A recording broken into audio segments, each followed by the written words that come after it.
Good evening, everyone. I'm going to call this meeting to order on April 10th, 2018. Welcome to City Hall. And we're going to start off with the roll call, please. Commissioner Abraham? Present. Commissioner Holland? Here. Commissioner Rhodes? Here. Commissioner Wilson? Here. Mayor Harless? Here. And Commissioner Holland, would you lead us in the invocation, please? If you guys would stand with us, please.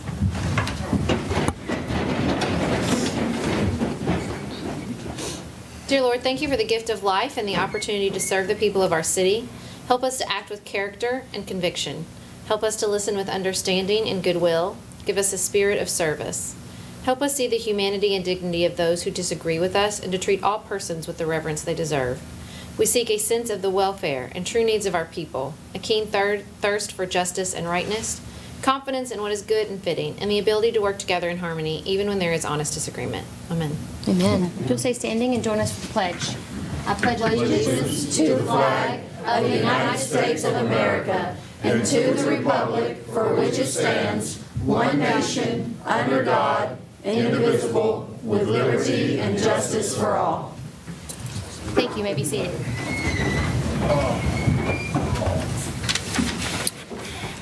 Are there any additions or deletions to the agenda? No changes, Mayor. All right, thank you.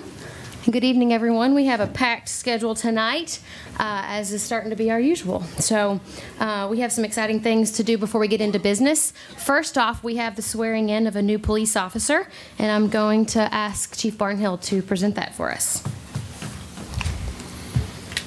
Well, good evening, Mayor, Commission, City Manager, audience. I'd like to introduce you to Matthew R. Strohmeyer. Mr. Strohmeyer is 27 years of age. He is from Waterloo, Illinois. Graduated high school at North High School in Evansville, Indiana. Went to the College of the Desert in Palm Desert, California, while some family was still out that way. And most recently attended Murray State University. He has military experience with the United States Army National Guard from 2013 to present. He is still in the service there and is serving as an MP. Is that correct?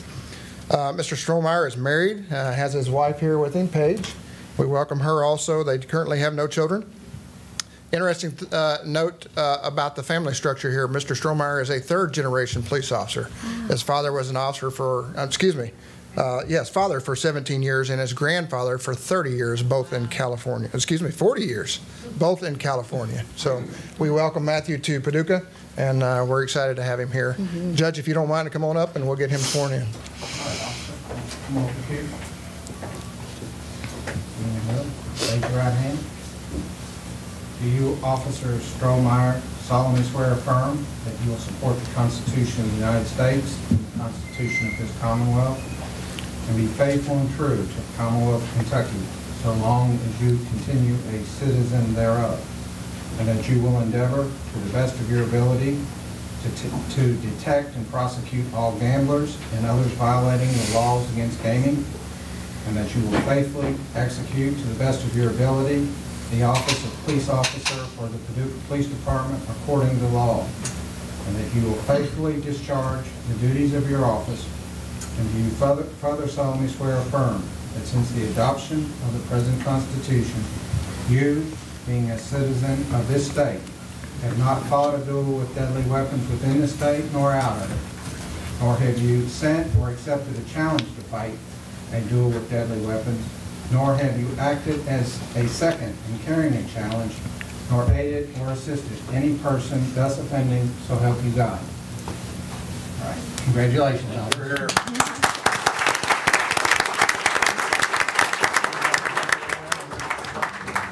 Congratulations. I've also sworn I never fought. It's a fun Kentucky quirk. Welcome. How you doing, sir? Good to see you. Welcome to the team. Thank you for your service, man. I don't think any other state does that still but us. Mayor, might I add that we certainly appreciate Circuit Judge Tim Kaltenbach assisting us this evening. We've been keeping him busy lately, so we appreciate him donating his time to come in and do this in front of you all. Absolutely. Thank you, Judge. All right, next up we have a guest from the National Quilt Museum, Frank Bennett, who has a very special presentation for us tonight. I have also never been in a duel. All right, folks. Thank you. I am very honored to introduce you folks to 4 phenomenal Paducans. If I can invite Charlotte Roberts, Carolyn Carver, Pat Lewis, and Virginia Hancock to join me right here by the podium. These 4 women together are commonly referred to over the last 20 years as the Yo-Yo Club of Paducah. As you guys know, over the last 20 years, hundreds of thousands of folks have come to the National Quilt Museum. And if you came on a Wednesday in the lobby, you were introduced to these wonderful women who for the last 20 years, every Wednesday, have sat in the lobby of the Quilt Museum and shown people how to hand quilt. But you were introduced to more than just hand quilting, but that would be enough. They have also been 4 of the most amazing unofficial ambassadors for Paducah that we could possibly have, regularly telling people the best places to eat, the things they have to see, and really all kinds of stories of Paducah, many of which I didn't know about until I knew them. Before I go on, you probably wonder why this group is called the Yo-Yo Club of Paducah. A yo-yo in quilting cannot walk the dog. They actually look like this. And I have brought one of these for each of you, and while I'm handing them out, I am going to have Charlotte Roberts explain to you how you actually make one. Go for it. I didn't know that. You can do it. First of all, you have a circle of fabric. Any size from like 3 inches to 5 to 6 inches. You fold down the edge, and you have a needle and thread which has quilting thread doubled, and you knot the end. You take your needle right by the edge where you fold it, and you have a stitch right by the edge. Little, long, short, long, short, long. You go all the way around. And when you get to the place where you started, you have a little tail here that you left, and you pull it together, and it draws it up, and it has a little hole in the middle. And that's its personality. Now, it might be little, it might be large. It's according to what size and what fabric you're using. You pull it up real tight. You tie it 3 times, as hard as you can. The little end that has tail, you clip that off. Then you take your needle and take your yo-yo, and where the hole is, you put it through and you put it to the side, and then you jerk it. And when you jerk it, you have no knot, you have a perfect yo-yo. And that's what we've been doing for 20 years.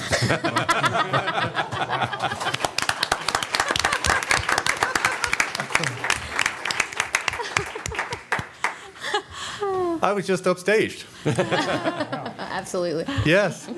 So if you came to the museum on a Wednesday and met these young ladies, sure, your experience would be memorable, but you only know a fraction of the story, because while they were in the lobby teaching people about hand quilting, they were also making yo-yos and other quilted things that they would sell to folks while they came in for a few dollars. In fact, how much would you usually sell a yo-yo for? Really, different things. Yo-yos were on things. And the little chicken. Yeah. Probably the carriers and everything that we had a yo-yo on.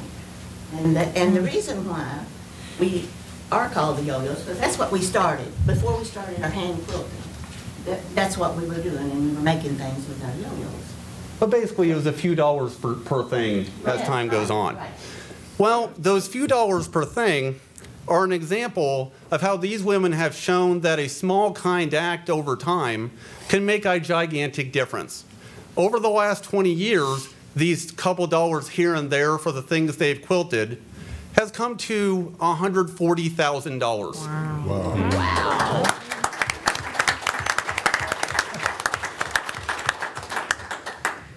So they took this money as they were making it from the items that they quilted, and they gave it to organizations in our community that helped others.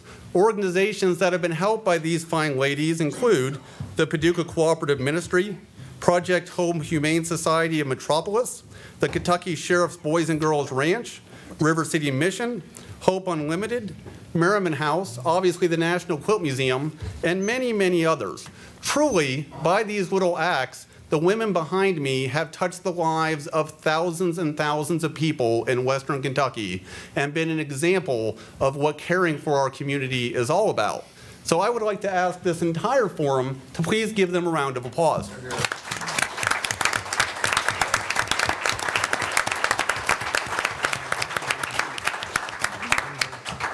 I'm now going to turn this over to Mayor Harless. All right.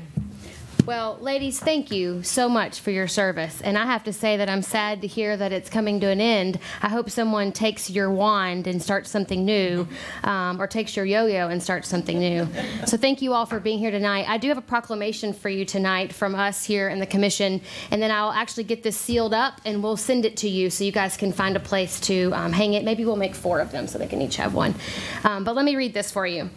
Whereas over the past 20 years, the Yo-Yo Club has demonstrated Paducah hospitality to hundreds of thousands of visitors to our community, demonstrating hand quilting in the lobby of the National Quilt Museum, while telling visitors about all the wonderful things to see in our city. And whereas the 6 original members of the Yo-Yo Club of Paducah have, throughout the club's history, dedicated and used their hand quilting talents toward reaching a goal of helping Paducah area nonprofit organizations and charities. And whereas the Yo-Yo Club of Paducah's devotion to our community is evidenced in the fact that those charities and organizations that have been recipients of the funds raised by the Yo-Yo Club of Paducah have received approximately $140,000 since the creation of the club. And whereas the Yo-Yo Club of Paducah's contributions to local art and charity have been an example for so many, and their leadership, dedication, and perseverance are all an example to follow. Now, therefore, in honor of all the contributions the Yo-Yo Club of Paducah has made to the Paducah community, and as a salute to the club as they retire, I, Brandy Harless, Mayor of Paducah, Kentucky, do hereby declare April 10th, 2018, Yo-Yo Club Day in Paducah, and encourage all citizens to donate their favorite nonprofit in their honor. Thank you, ladies, so much. Would you be willing to come up and get a picture with us? You guys want to go down and get a picture? You guys will come here, we'll come down and get a photo with you. And you guys can hold it for that. I'm going to get it stamped for you, though, so don't run off with it.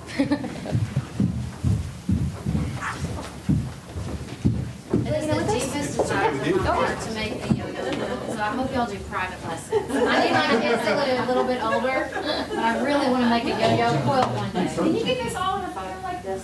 Yeah, if Richard squeezes it. Even though y'all are tired, we'll do a private lesson. Okay, we will.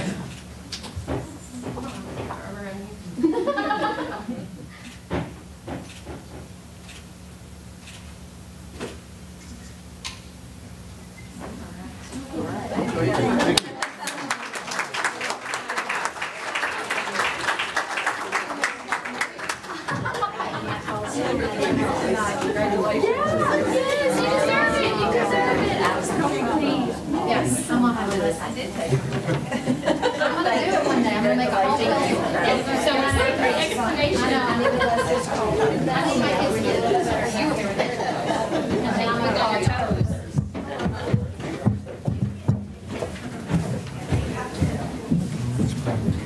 This would be a cute little...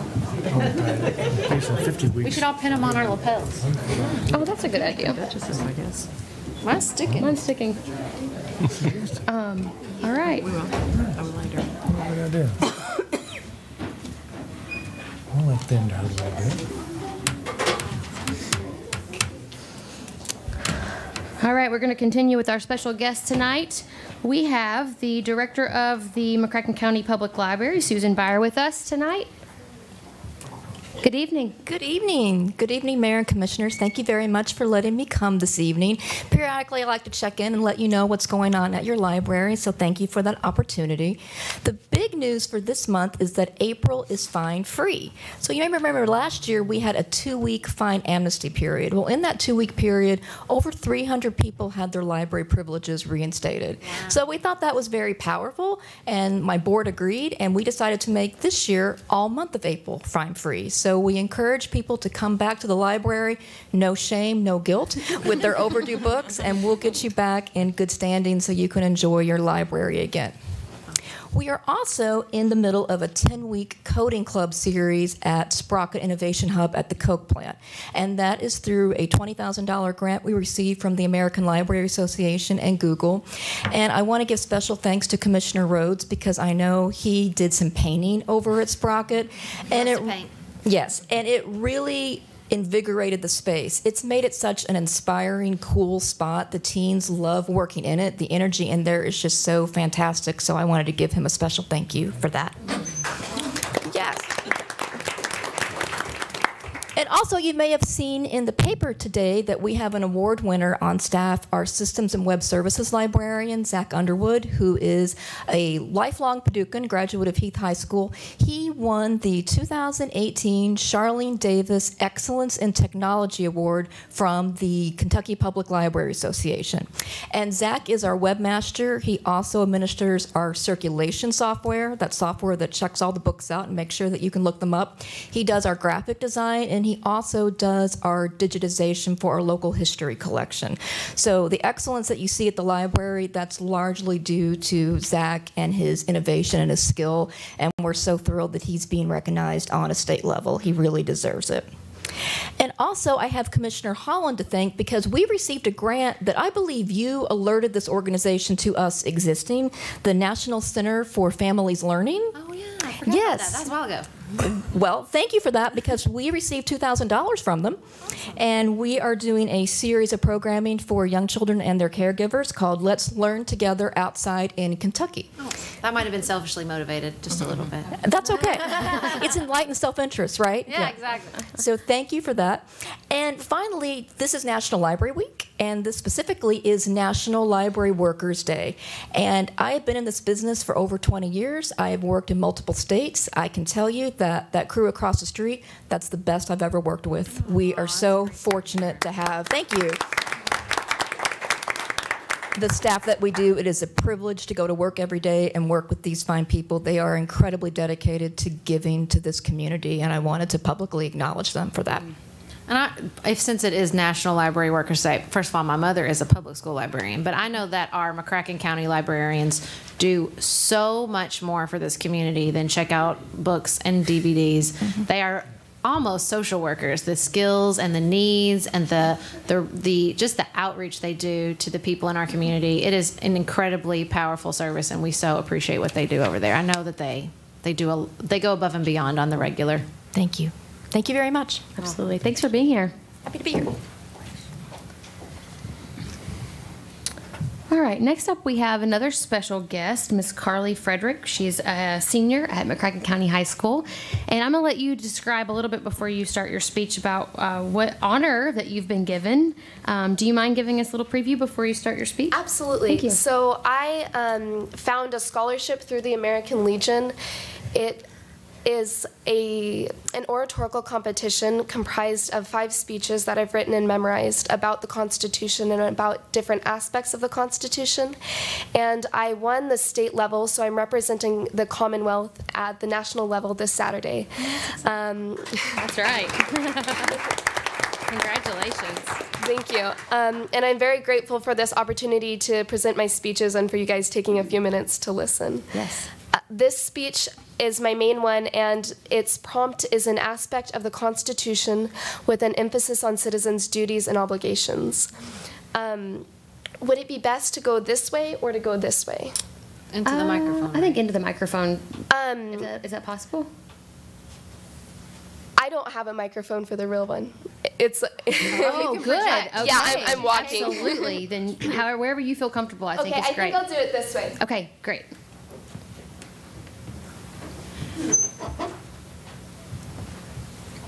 One of 7 civil engineering marvels of the United States is the Grand Coulee Dam, built in 1942 in eastern Washington. It is one of the largest power stations in America, containing enough cement to build a road from Seattle to Miami. It has bridled the Columbia River for over 7 decades, producing energy sufficient to power 2 million homes annually.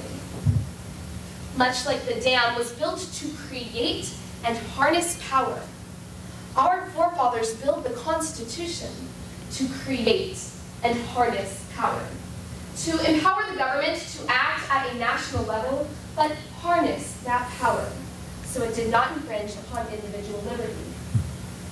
In the dam, power is generated through revolving turbines. Likewise, power in the government is perpetuated through a cycle. The founders believed our rights came from God to the people who could then loan a very limited amount of that power to the government through the Constitution. The Constitution ensures rights. Exercising these limits government. Limited government maintains rights, completing the cycle and creating a type of ordered liberty. This pattern was protected and revolutionary. Both the builders of the dam and the builders of the nation recognized that with the creation of incredible power comes risk. The formation of the dam produced a reservoir filled with 9.4 million acre-feet of water, which, left unharnessed, would cause unimaginable devastation. Likewise, the power created by the Constitution, left unchecked, would wreak incomprehensible havoc on our country. Ironically, the very thing created to give power also has potential to destroy. History teaches how necessary protections were instilled in the Constitution. Against all odds, our ragtag militia defeated one of the greatest global superpowers of the time. We were left with ideals and a strong American spirit, but no experience creating a functioning government. British bondage pushed our leaders to the other extreme. Almost no federal power. However, the Articles of Confederation failed, and our country needed a central, uniting government. But the power would have to be controlled, for in unchecked power lies corruption. By careful design, our founders wove 6 principles throughout the Constitution to protect the people and limit government. First, federalism requires division of national and state powers. The 10th Amendment states that any power not specifically delegated to the federal government is reserved for the states and the people. Second, the Constitution models a tripartite system with executive, legislative, and judicial branches. To maintain integrity, each branch regulates the actions of others through the third principle, checks and balances. James Madison explains the necessity of these latter 2 principles, quote, the accumulation of all powers in the same hands, whether of one, a few, or many, and whether hereditary, self-appointed, or elective, may justly be pronounced the very definition of tyranny, close quote. The 4th principle, popular sovereignty, supports the 5th, republicanism. Everyone has a voice. The people can protest, and rule is not passed through bloodline. These 2 precepts shifted the power from a governing elitist group to the common man. It is the rule of the people. However, the 6th principle is the Constitution's capstone protection, the liberty we are guaranteed through the Bill of Rights. While the Constitution was being ratified, anti-federalists feared the perceived minimal safeguards of individual liberty within. Thankfully, they required further assurance of divinely appointed rights. Just 4 years later, the Bill of Rights completed our foundational governing documents, which have endured over 200 years, because their truths are inherent to human nature. The right for you to worship as you choose, and for you to bear arms are results of amendments. The Bill of Rights protects private rights and instructs the national government where its enumerated powers end. These 6 principles are the wall of the dam, a bulwark preventing destructive forces from being unleashed. However, the greatest fortification is we, the people.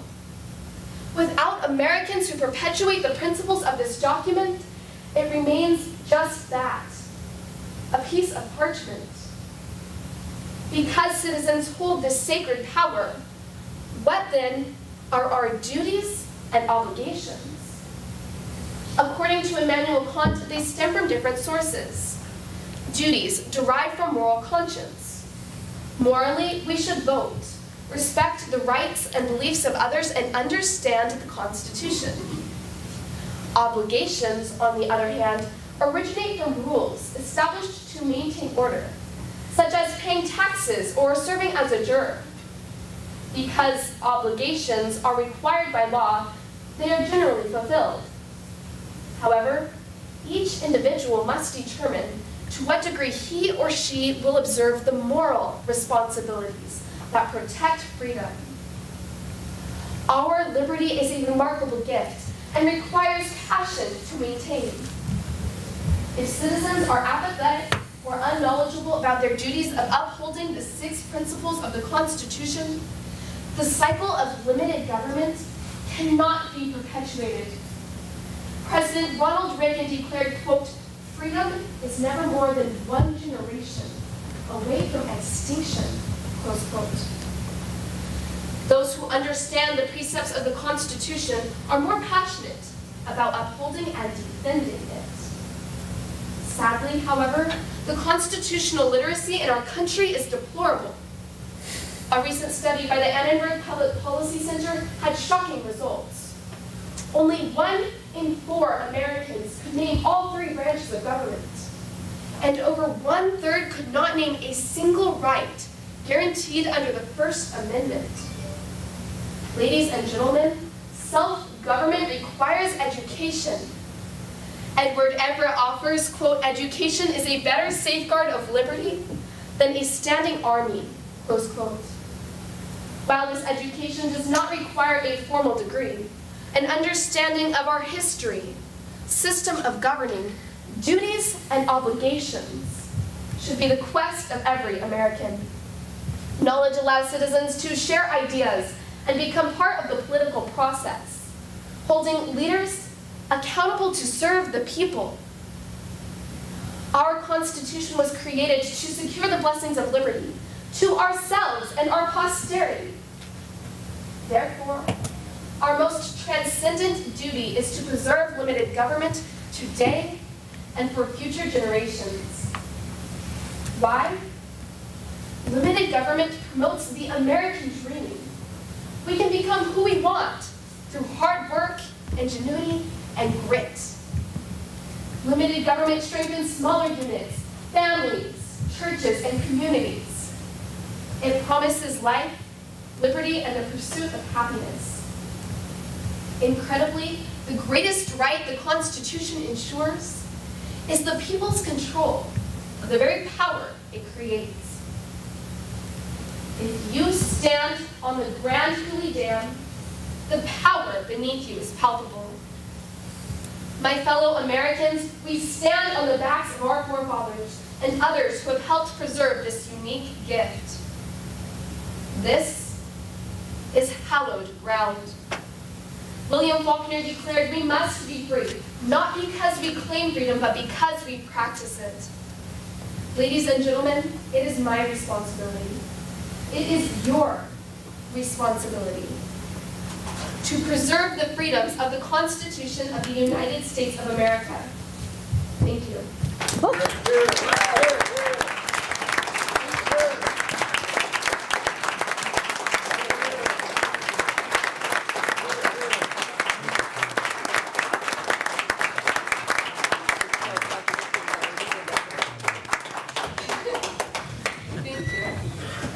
Wow. Great job. I say that we're proud to have you represent Kentucky. Yeah, that's for sure this that's for Saturday. sure. And good luck. Thank you. I Yes. appreciate it, and I appreciate your time and listening. Absolutely. Let us know how it goes, okay? I will. Please. All right. Good luck. And to the viewing audience on the TV, sorry about that, but Carly wanted to practice without a microphone since that's how she's competing on Saturday. So I'm apologizing to the camera. They might not have been able to hear, but it's okay. Yeah, it's fine. I'm sure you'll be videoed this Saturday, so you can send it to us. All right. See ya. All right, we have one more presentation before we jump into business tonight, and that is we're continuing our series on learning more about the opioid epidemic in Paducah specifically, but also locals who are helping respond to this issue. So tonight we have a guest from IMAC Regeneration Center and a presentation. You guys can come on up to the podium if you want. Oh, here it comes. Sorry, I didn't see you walking that way. Okay. How do I? Down goes forward. Okay. All right. Thank you, Mayor and Commissioners, for having me here. This is my pleasure. I'd also like to thank you for leading me through my first Pledge of Allegiance. I grew up in Canada, so this is the first time I've ever done the Pledge of Allegiance, so thank you for that. All right. So I'm here to talk a little bit about what we do at IMAC Regeneration Centers, but specifically surrounding the crisis that's affected this nation with respect to opioids. First of all, I want to start with who are we? We started in Paducah, but a lot of people in Paducah may not even know who we are. My name is Dr. Sean McDonald. I'm a neurosurgeon by training. But about 8 years ago, I joined up with a chiropractor, Dr. Matt Wallace, and we formed this integrated medicine and chiropractic treatment facility that was based on providing treatments based on the philosophy of regenerative medicine, which is the goal to regenerate tissue as opposed to just treat symptoms.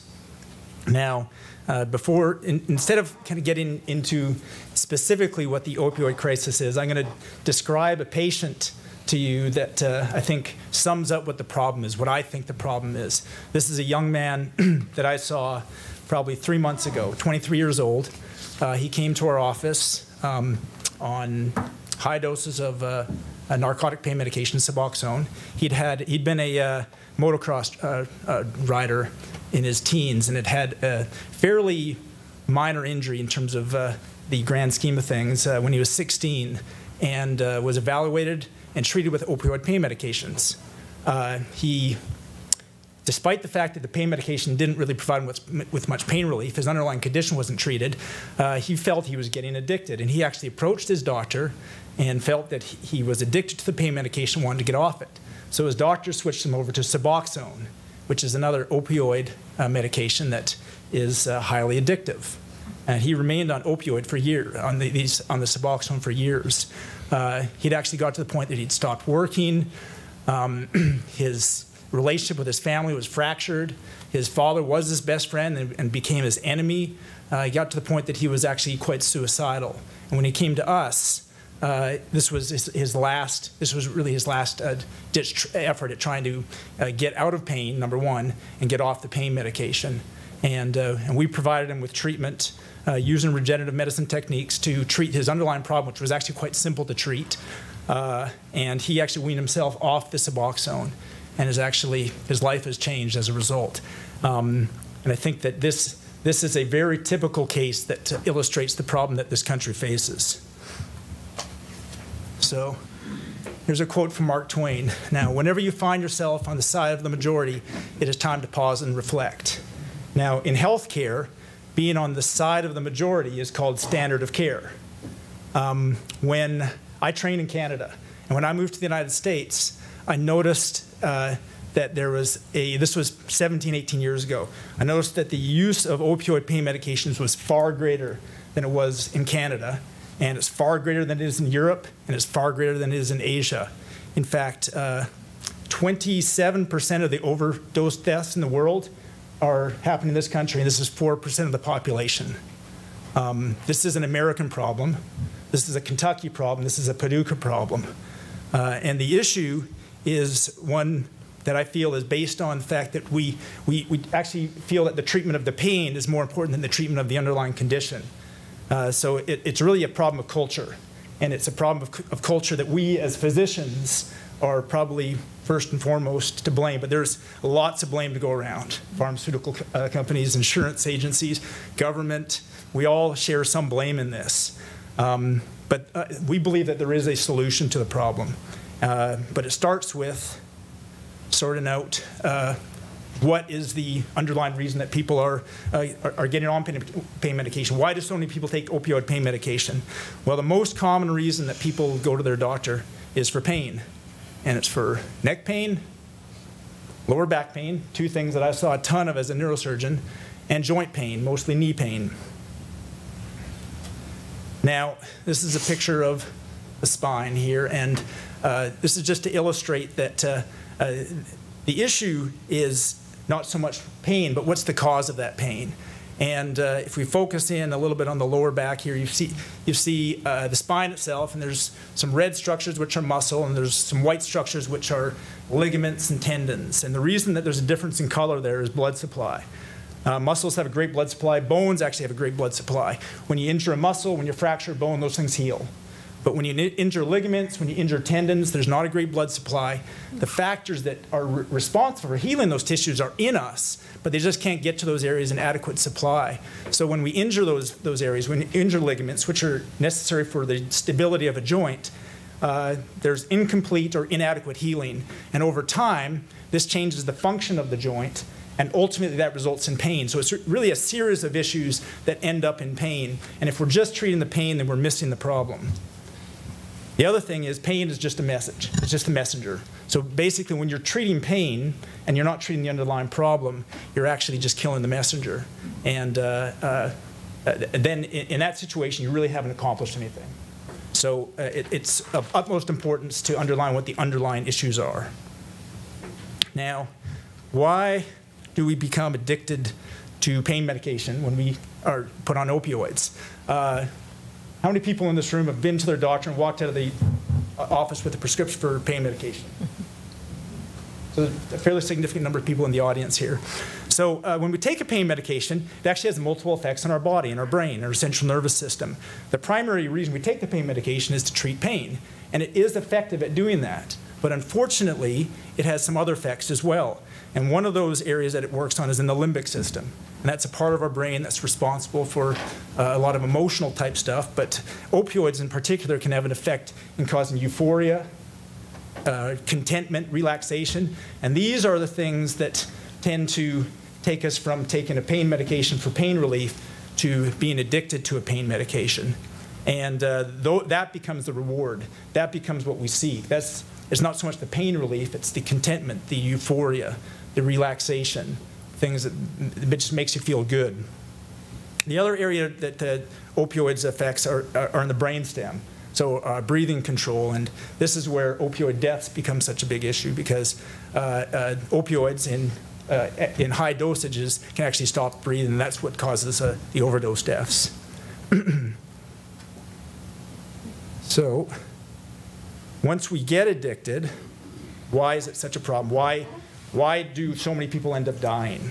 Well, this is a pretty significant statistic here, and I think Dr. Chang mentioned this when he was here earlier in March. About 80% of new heroin users started out with a legitimate prescription for pain medication. And that's pretty scary.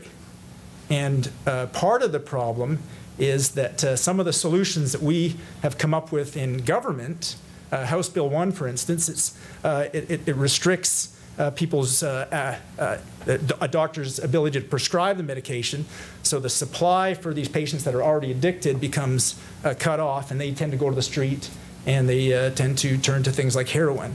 And heroin, you just don't know what you're getting, and often that's what's resulting in a lot of the opioid-related deaths.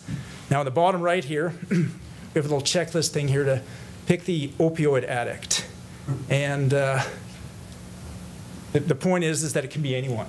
And I myself am a recovered opioid addict.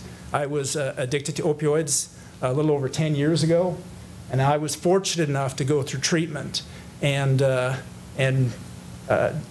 get over that addiction. And I've continued to work on that every day in terms of the principles with respect to treatment. But this is very close to my heart because I feel fortunate that I'm not one of the statistics of the people that actually succumb to this, this terrible disease.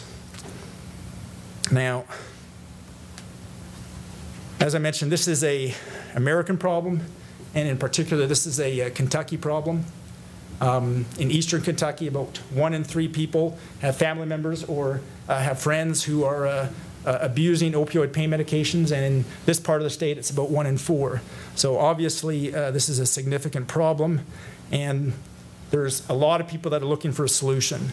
Obviously, government is very interested in a solution. A lot of, I think, the the things that have been suggested as solutions are kind of too late in the game.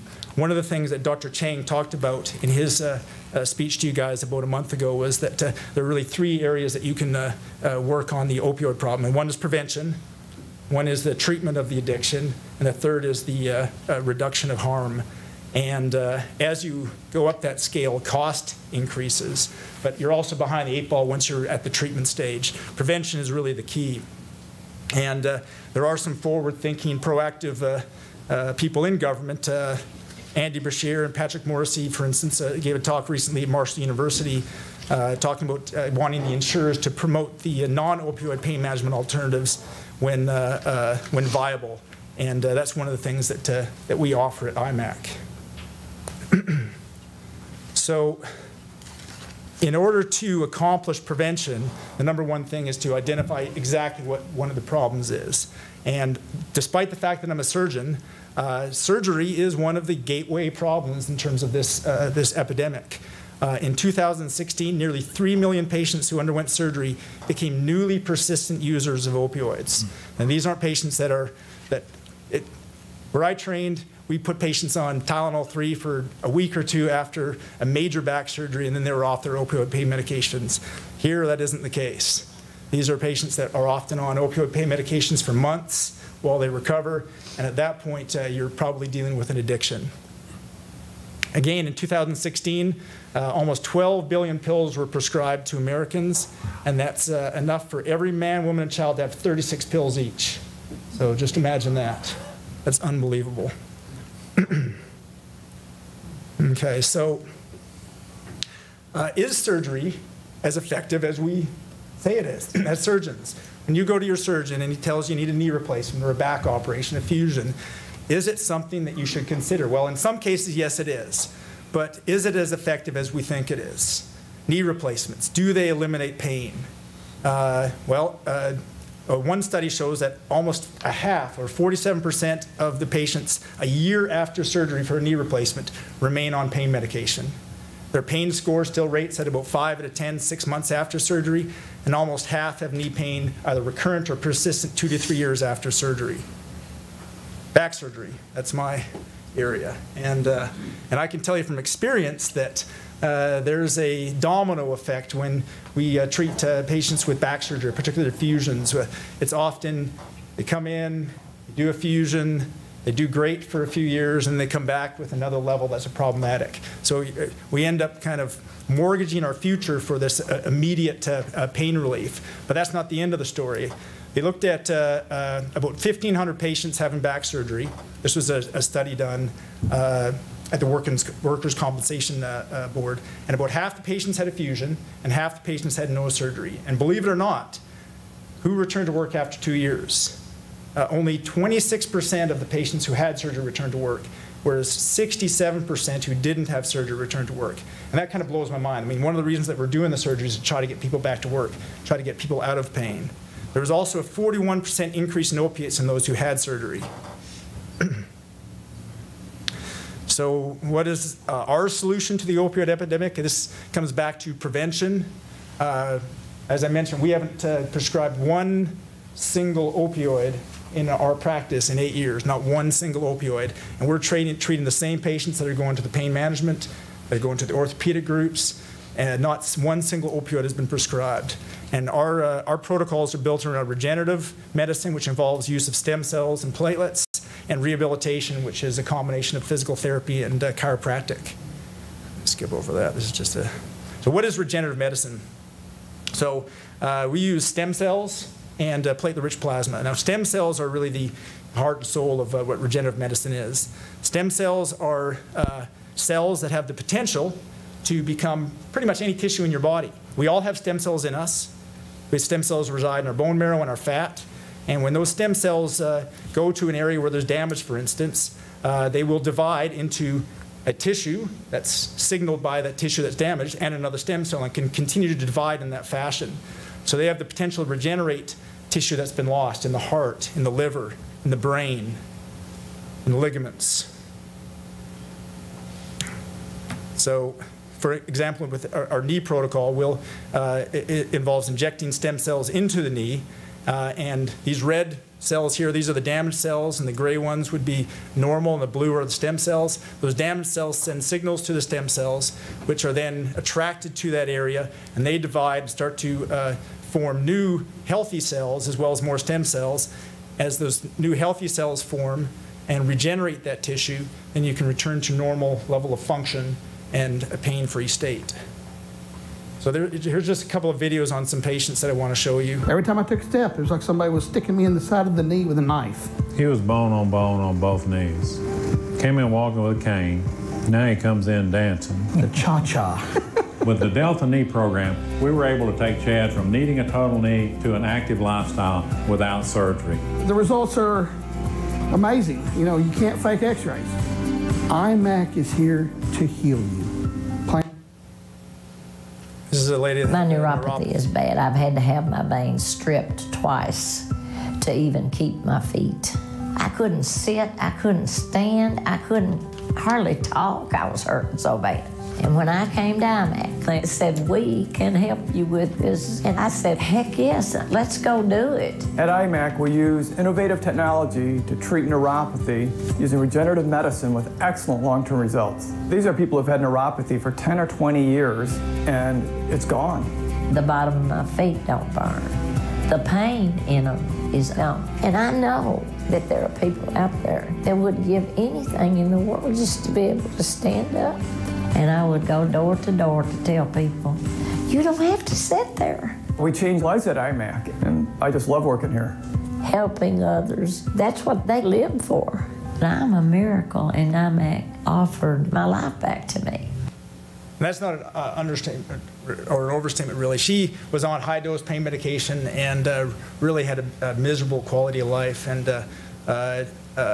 until you know what the difference feels like to be on a pain medication chronically and off one, it really is night and day. It's like waking up again, and it truly does give people their lives back to get off opioid pain medications. Now, this gentleman is someone that was basically on very high-dose pain medication, essentially addicted to pain medication. I love my drums. When I got injured, I couldn't sit behind them, let alone to actually be able to play. And pretty heartbreaking. That's when my physician put me on the hydrocodones. I recognized the addiction within 6 months after he was on hydrocodone. I knew this was not going to be good. I was at that point where I didn't want to go on. And my physician said, you can expect to be in a wheelchair within 5 years. He was wrong. He couldn't have been more wrong. With IMAC, I found that you don't need medication. They never let me down from the minute I walked in that door. They said, we can help you, Ray. And they did. If you need to get off pills and you want a life again, a true life, there is help. Call these people. Call IMAC. So, these are real people. These are people that I've seen, I've treated, I've seen these changes in them. And if you think that you're not susceptible or one of your family members isn't susceptible to this problem, then you've got blinders on. This is a big problem. I don't think our solution is the only solution. There are obviously many levels to this, but I think the prevention part, basically changing the culture in America of treating pain. I mean, there's really nothing wrong with pain. Pain is actually good. It's telling you something. It's really important to get on top of this, I believe, and we want to be part of the solution. I don't want to be part of the problem anymore. I don't think I am. I think I'm part of the solution now, and that's that. Thank you. Thank you. Thank you so much.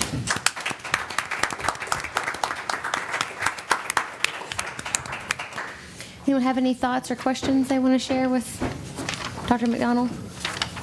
Well, I don't have any. Hey, Dr. McDonald, can you stay up here for just a second, just in case?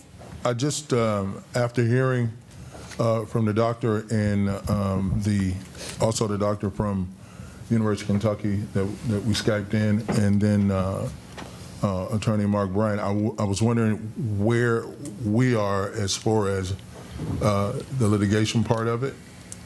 Where are we on that? Are we Do you want to discuss that during our comments section while we're open for business? Is that okay? I'll make a note to do that if you don't mind. Okay.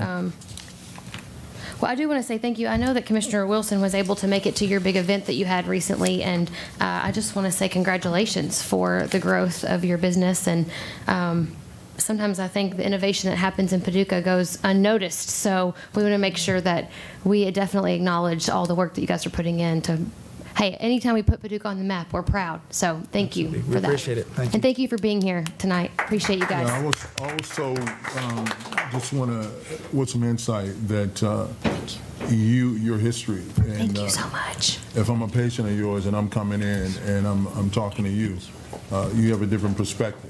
Absolutely. And that makes a world of difference when you're dealing with a person at their most vulnerable spot. Absolutely. Yeah, thank you for that. Appreciate that.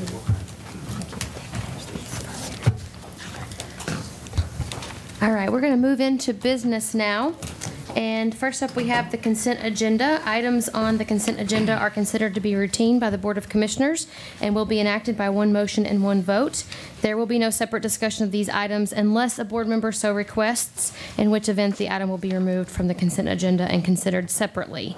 Anyone need to remove anything tonight? I think that's so. Okay. City Clerk, would you read the items recommended for approval, please? Okay, consent agenda for tonight. Minutes for the March 27, 2018 City Commission meeting, receive and file documents, personnel actions, and 2 municipal orders. A municipal order ratifying the mayor's execution of a 2018-2019 Kentucky Household Hazardous Waste Grant application and all documents necessary through the Kentucky Division of Waste Management in the amount of $25,500 to assist in funding the city-county annual spring cleanup day. A municipal order authorizing the mayor to execute all documents necessary to apply for a recreational trails program grant through the Kentucky Department of Local Government for the purchase and installation of a pedestrian footbridge over Perkins Creek that will connect the city's Greenway Trail to the McCracken County Trail System. And those are the items. Thank you. I make a motion to accept the consent agenda as presented. Second. And roll call, please. Commissioner Abraham? Aye. Commissioner Holland? Aye. Commissioner Rhodes? Aye. Commissioner Wilson? Aye. Mayor Harless? Aye.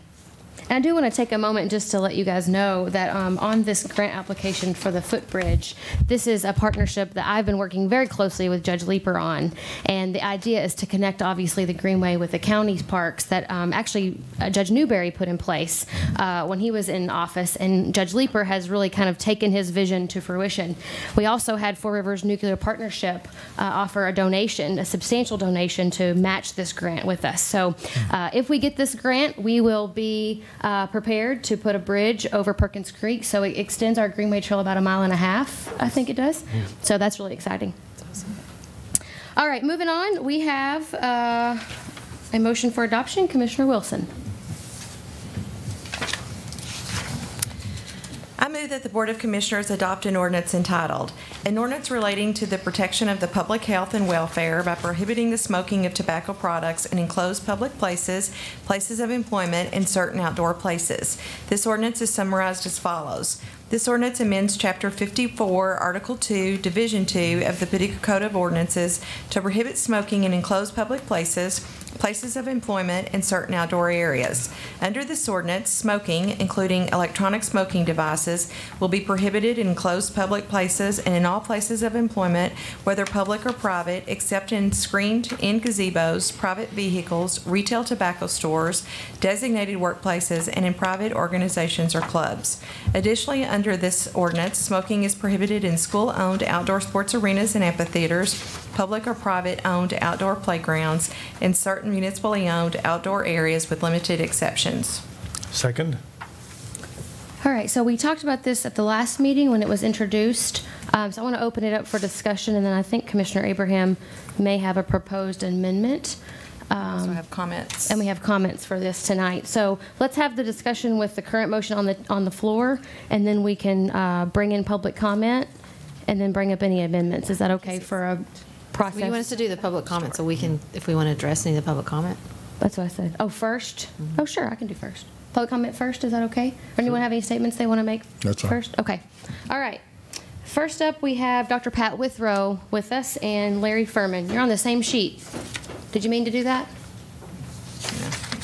I was first. Okay. Okay. Separate. Got it. Okay.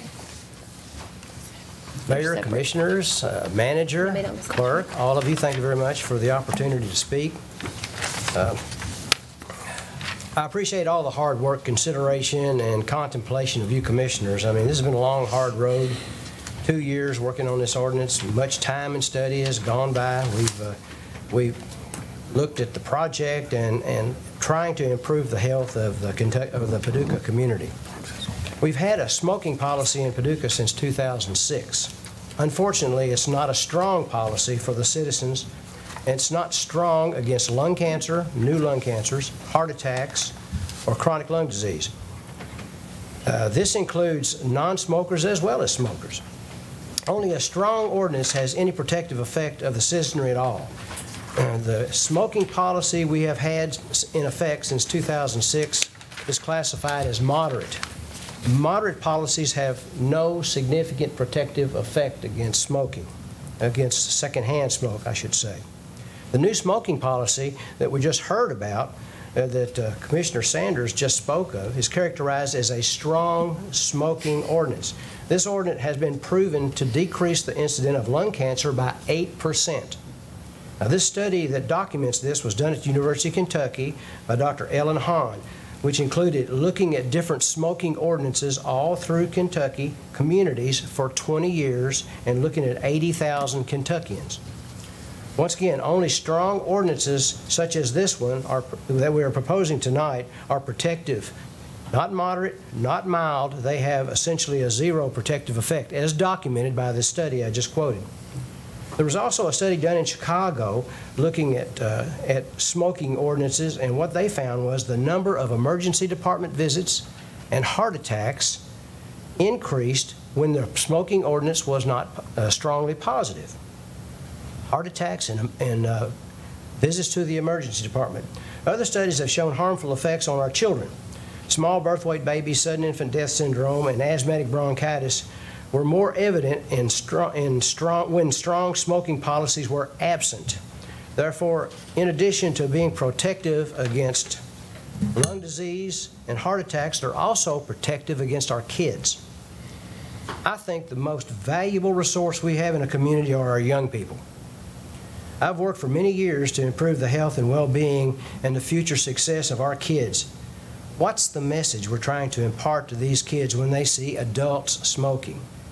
Do they conclude that adults care more about their smoking habit than the kids' health?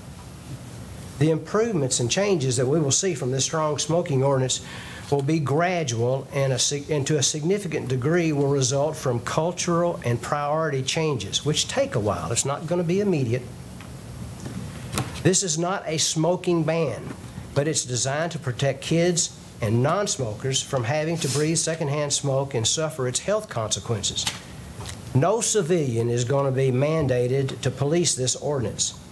I would hope our entire community would be understanding and courteous with the smokers, with the change, smokers or non-smokers. Local government can play a critical role in preventing lung cancer, heart disease, and improving the health of our children.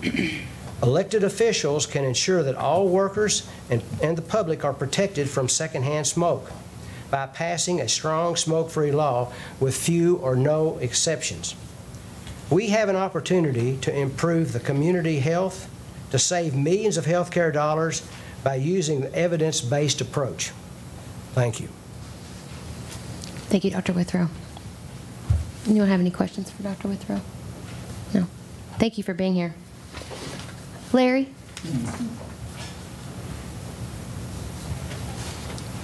Larry Furman.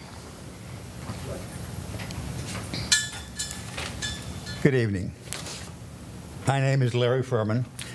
I began smoking at age 11. It was cool. My dad and older brother smoked, so it was real cool. And that was 66 years ago. I quit smoking 12 years ago. I was diagnosed with COPD, congestive heart failure, coronary artery disease, and various other diseases resulting from smoking and from secondhand smoke. Since January of 2017, when I nearly died as a result of an acute exacerbation of my COPD, I have been tethered to this 24 hours a day, 7 days a week. Yes, it was my choice to smoke, and yes, at the time I thought it was my right to smoke. Whenever and wherever I wanted to. I selfishly thought only about myself and not how my choice affected others. My views have dramatically changed with maturity or old age, with knowledge and with concern for the future of the children and young folks in my life and in my community. My quality of life has been affected in every way. We can no longer sit at tables in a restaurant with an open flame for ambiance. I don't want to go up. I can't cook without being concerned with blowing up or starting a fire, and I love to cook. I cannot enjoy the many great festivals in our community without getting physically ill from the smell and inhalation of cigarette or vaping smoke. I can no longer go to the clubs to enjoy the performances of my talented friends if there is smoking even in an open area. I can no longer garden or bike or do many of the other activities which I once enjoyed. That is why I'm here tonight, to share my story in hopes that this proposed ordinance will become law and will encourage our city officials to continue to positively work diligently for all of our citizens. Yes, smokers have rights, and so do I. Yes, smokers pay taxes, and so do I. We must all respect one another and realize how our actions affect others' quality of life. Who knows, we may become the catalyst for change in the county and throughout the Commonwealth. Thanks for listening. Thank you for being here. Thank you. Thank you. Next up, Mike Muscarella.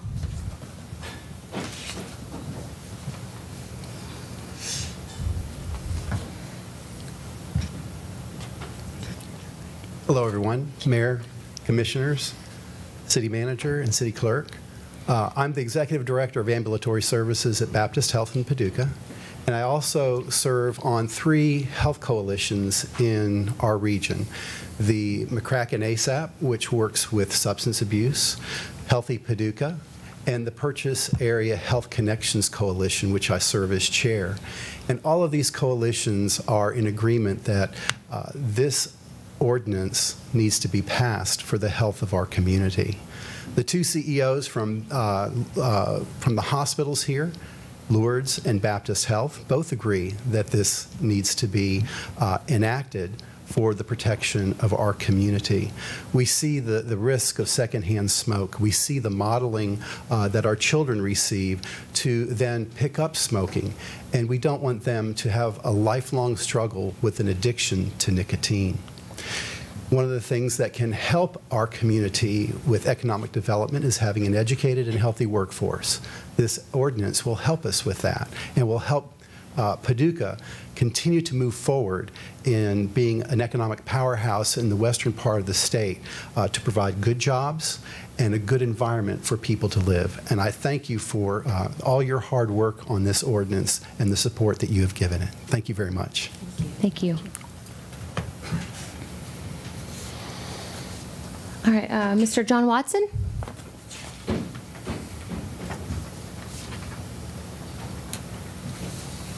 I'm a non-smoker.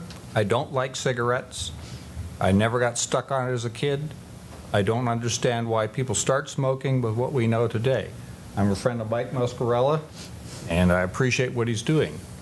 My business has been, we haven't had smokers for 35 years. First, I didn't think too much about it. The guy came in, wanted a job, nice guy, a little bit older. It was ashes everywhere, and I said, I'm sorry, this isn't working out. He didn't get it. I let him go. But I don't think it's the businesses. I think the business owner should have control of their own environment. I think this is overreach. We had that wonderful talk, that presentation earlier about limited government. And I think government goes too far. I agree that it shouldn't be in schools, in hospitals.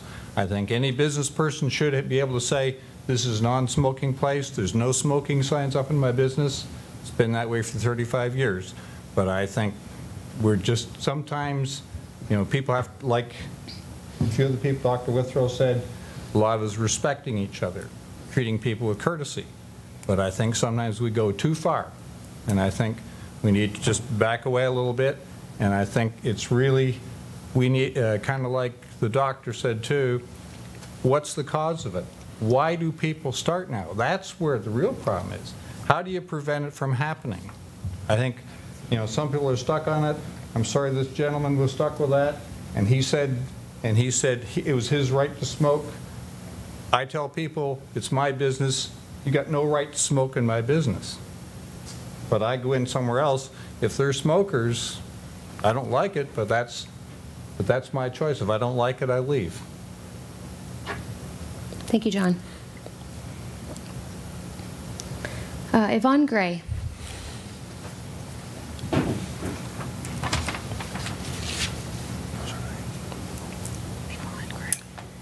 Thank you for letting me come up here and speak. Things are my way. I don't have a prepared speech. I didn't write anything down. But I, too, am not a non-smoker. I've never smoked. I married a man who did smoke. But he quit after a while when his daughter got up in his lap and said, "Daddy, I don't want you to die." But that was his choice to not smoke. It was my choice not to smoke. I fear that this city commission is reaching over into people's lives and private lives by saying you can't do something that's legal. You're making it legal to make a person illegal. And I object to that. Freedom is very important in this nation. Freedom is something that we cherish. I don't appreciate a city council or any government official coming along and saying, you can't do something that's legal. You can have it, you can possess it, but you can't use it. That's not making sense to me. What you're about to do is to say to the people out here that do smoke, you can have the cigarette packet, you can walk anywhere in the city and hold it, but don't light up. It's a businessman's opportunity. I'm a business owner. I own apartments. We don't permit smoking. I didn't have to have a city council tell me that. I had the freedom of decision to say that. But you are now taking away my freedom. Every single business owner in this place. I've worked for different companies in this town. And you're taking their freedom away. None of them allowed me to smoke in the building. I had to go out if I wanted to smoke. I never smoked, but other people did. You're taking away freedom. You're making something legal to have, but illegal to use. If you're going to do something like that, it's kind of like saying to me, you can have a car, but you can't drive it on the road. It's a danger to the people around you. It doesn't make sense. I truly appreciate the gentlemen out here, all of them, for saying that we have a public health hazard. Then make the cigarettes illegal. Don't make the people illegal. I want to thank the mayor. I want to thank the commissioners for letting me speak. I appreciate that, and I hope and I ask you to vote against this ordinance or change it so that business people have the freedom to decide. Thank you. Thank you, Yvonne. Ellen Walsh.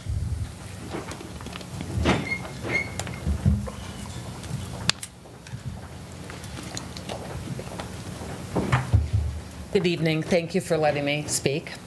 I'm Ellen Walsh. I'm the director of the Regional Prevention Center at Four Rivers Behavioral Health. And this ordinance is prevention at work. It's to change the culture so that youth don't see smoking as an option for them. We're not saying that people are, I don't think the ordinance says that people can't smoke walking down the street. They can smoke walking down the street. Alcohol is legal, but we limit people's ability to drink and drive for public safety.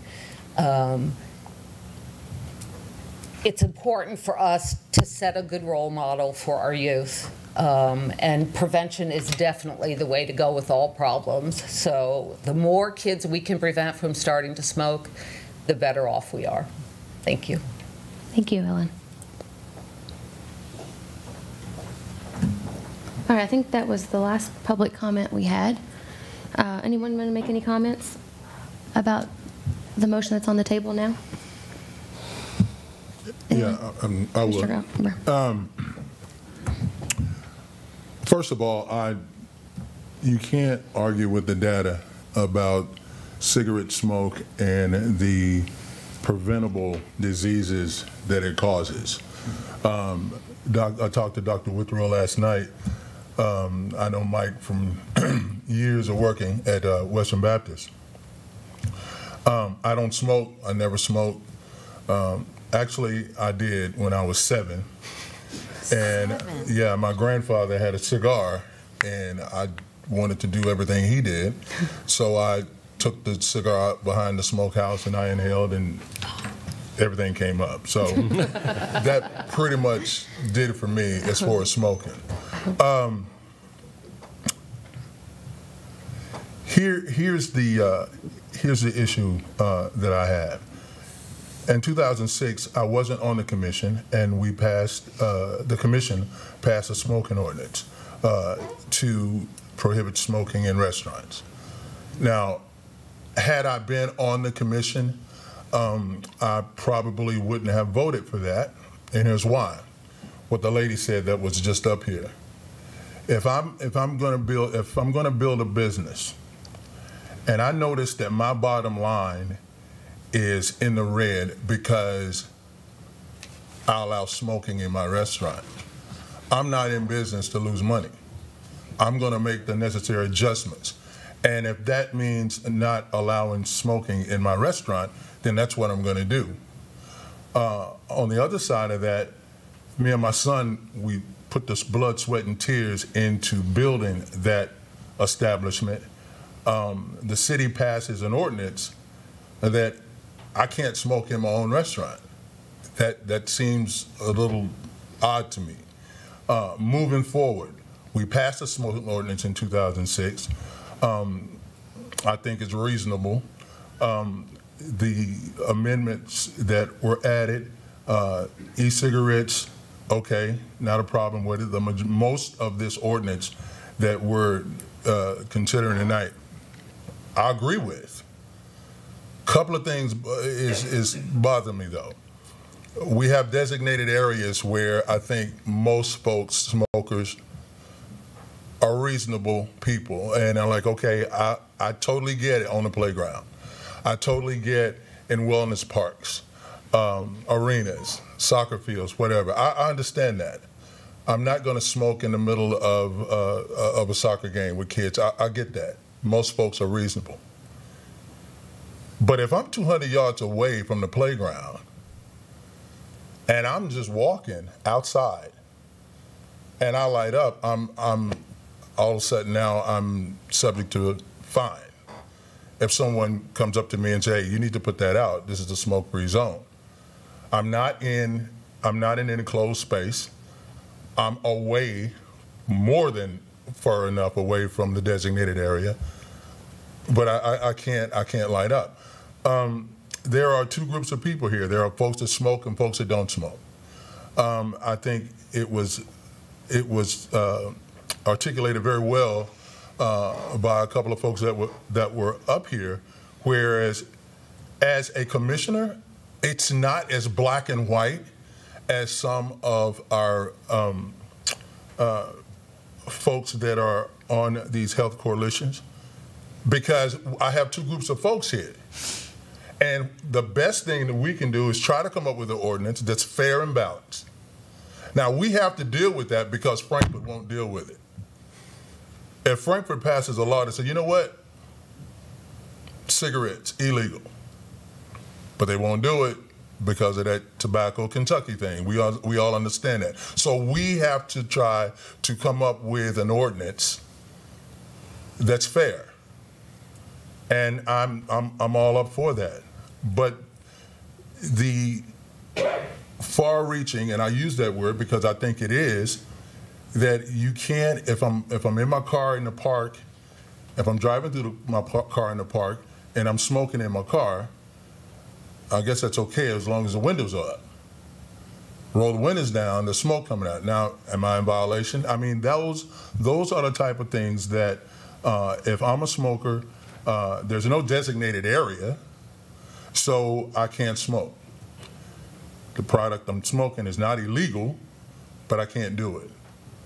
I pay taxes upkeep of the part that I can't smoke. So the other part of it is the enforcement part of it, where, excuse me, but you really need to put that cigarette out because you're in a smoke-free zone. And you're like, okay, I'm sorry, I didn't realize. I will put that out post-haste. That's in a perfect world. Probably it's not going to go that way. It just won't. It won't. So that's troublesome to me because that could cause some problems that other folks have to get involved to solve. So those are the two main issues I have with this ordinance in its present form. Most of it I agree with. But those two areas I take issue with because I think it isolates a group of folks that have rights also. And remember, we're dealing with a whole group. We're dealing with two groups of folks, and we're trying to do this as fair and as just and as balanced as we can. And as an elected official of the city of Paducah, I have to look at it that way and try to come down on a side that I'm comfortable with. That yes, I acknowledge the fact that the data speaks for itself. I acknowledge the fact of the secondhand smoke and what it causes. Also acknowledge the fact that these folks over here, yes, they're smoking. They can do that. They are taxpayers also in the city. That pays for the upkeep of the very thing that they're being excluded from. So I have to look at it that way. Those are my comments. Thank you. Anyone want to? Well, I'll say, I mean, some of the comments that you've made are where I was several months ago, and that there are people in the audience that will tell you that I told them that at that point that I had some of the same concerns that you have mentioned tonight. And I committed to them that I would to continue to study the issue and discuss it with others. I've talked with smokers and I've talked with non-smokers. And after all of that study, I'm really convinced that the ordinance that we have tonight is the right approach. And I will mention, you know, we're frequently held up as a city of Paducah and compared to Owensboro. You know, you all know that. We all roll our eyes frequently about it, but we are. And so earlier this week, I called Amanda Rogers, who's their director of city parks. You may know her, Mark. I just went online and got their number and called her. She was very nice to me. In 2014, they enacted a smoking ordinance that I'm not sure if its base is moderate, but it's much more stringent than what we have now in Paducah. It included all city property and it included all of their city parks. And so I asked her about the enforcement. And I asked her about pushback from the citizens, as I understand where you all are coming from, and she said that they'd had no problems. And it's currently enforced by their parks department and their city police and citizens in the community. And she said citizens have the right to ask smokers to not be smoking in areas where they can't be, and they haven't had any problem. As far as the enforcement, I've had questions to me about the enforcement from one person in particular who did not want to feel like they had to enforce it. And their question to me was, if I walk by somebody in an area that they're not supposed to be smoking and they're smoking, am I supposed to have to ask them to stop smoking? Right. And my answer to them was, keep on walking. Mm-hmm. You're not mandated. But if you are in an area that's non-smoking, and is designated as a non-smoking area, and you don't want to be exposed to secondhand smoke, you have that right to ask them to stop smoking. And I just really have maybe too much faith, but I believe I have a lot of faith in the citizens of our city that they will be respectful to each other and treat each other with respect in that area. So, I mean, I know you've tried to get the word out. I've seen your blog. I know you've taught, I've seen it on West Kentucky Star. I know with the Paducah Sun and Channel 6 trying to get people to let us know how they feel. And I've had 2 emails about it, and they were both for it as it is proposed tonight. I grew up on a dairy farm, and we grew tobacco. So I see it from all sides, looking at it from every way possible, and I've looked at it from enforcement. I've looked at it from the part of non-smokers. I've looked at it from smokers. I've talked to smokers who told me that they don't smoke in their car, they don't smoke in their home, they don't smoke at their business, and they're fine with not being able to smoke at the park, even though they are smokers. I know it's legal. We're not trying to stop people from smoking where they want to, where it's legal, but it is, it's exposing other people who do not smoke and do not want to be exposed to secondhand smoke to that if we allow them in a lot of areas. So I've come full circle. Probably some of you would say that, maybe not full circle, maybe half circle. I was always for a lot of the things that you all were proposing, but I did have some serious questions about it. I did do a lot of talking about some of the things that you're discussing tonight, and I just came back around to it is correct as it where I support it the way it is being tonight for the right approach. I mean, I guess it's kind of like my partner over here, and I've come around. I guess also I might add that by doing it this way, I'm not sure, Rich, I'm expecting you to tap me on the shoulder and say, hey, Alan, you can't smoke here. I guess I'm kind of in from the angle that, okay, now if I were a smoker, which I'm not, then I'd say, okay, to be respectful, be a good citizen, I just shouldn't smoke here in the park. In other words, that the city sort of tapped me on the shoulder and said, hey, think about your actions. And it's more like, to me, like we're giving a nudge. I mean, I don't expect that we have the smoking police, and I don't expect that citizens get in fistfights, but what I can expect is that people who are smokers will say, okay, I need to be careful where I smoke. Instead of having arbitrary lines and divisions and this, just say, look, if you're at the park, if you're in your own car, fine, but otherwise just don't smoke. And that way they're not worried about, well, I was inside this line or I was outside this line. Just so, yeah, I think about these things. Here in a few months, I won't think about these things anymore. But I do think about these things, and I'm okay with. I think it's struck a pretty darn good balance. Please.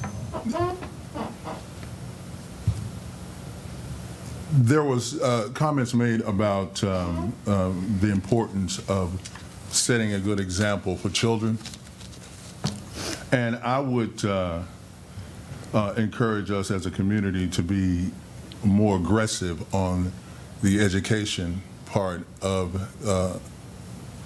the ills of smoking, to the point where we are incorporating that in our curriculum in our schools. If we're looking at numbers that we all can Google up and see the detriment to our health, that seems to me that would be a point of aggression where we really step that up, because a kid can see a person smoking on the street, on TV and videos. So that's kind of that's kind of hard to think that's going to move a kid away from smoking. Whereas I'm pretty sure that if we're hitting this thing aggressively, with the education part of it in our schools, from elementary school through high school, I think that would probably have a more positive effect on turning a kid away from smoking, as far as just I'm afraid that if this teenager sees, or this middle school sees this person smoking a cigarette, that they're going to get the idea that it's okay to smoke. I think if we do a more aggressive education campaign and look at and there's probably some data on that out there somewhere. Well, I was going to say, Commissioner, this is why evidence is really important when making these decisions. And prevention is a multi-layer approach. It takes a lot of different efforts to make a real impact. We at the City Commission level, we don't have jurisdiction over the schools. Right. We have some members in the audience tonight from the coalitions that do have impact on the schools. They have been working in the schools. I think it's important to realize, though, that we as individuals can make assumptions. And right now, I think you're making an assumption that education is the better way when there's actual research and evidence over years of history that has demonstrated that an ordinance like this actually has the impact that you're looking for. Well, that's why it's important for us to be driven by the evidence in this kind of decision. This is not an arbitrary decision, in my opinion. This is based on a lot of evidence that these types of policies actually make an impact on the smoking rate of its citizens. Well, again, I'm not arguing with the evidence. It's obvious.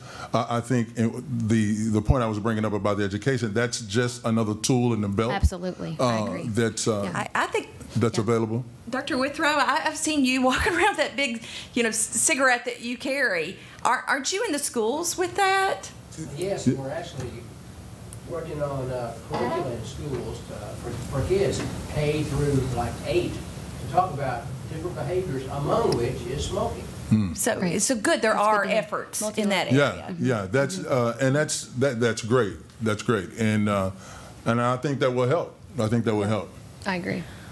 Can I say something quickly? Commissioner Holland.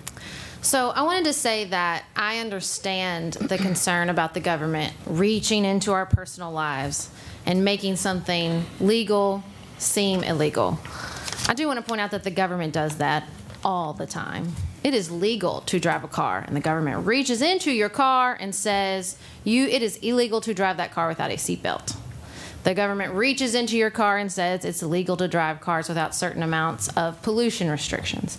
The government reaches into our lives all the time and tells us how to use certain products because no man is an island. No man is an island whose consequences do not govern themselves. I take issue with the idea that an 11-year-old child made a choice. I know you described it yourself that way. You didn't make a choice. You were 11 years old.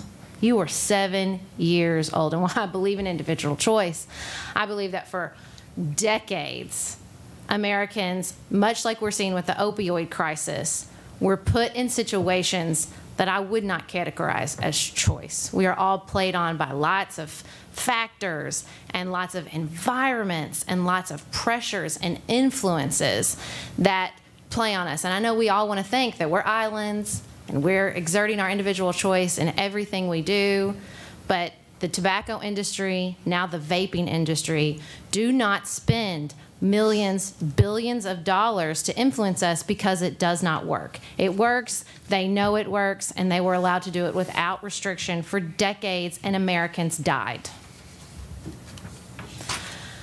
I say that only to say that's not what happened here. It's not like we all woke up and said, we want to reach into your lives and restrict your right to smoke. This is the best example of private-public partnerships. We had experts in our public health community, the two of the biggest employers in our community who are experts on health, come to us, come to the City Commission and say, we see an issue, we've done the research, we've looked at the evidence, and this is the best solution available to our community. They came to us, and we took some convincing.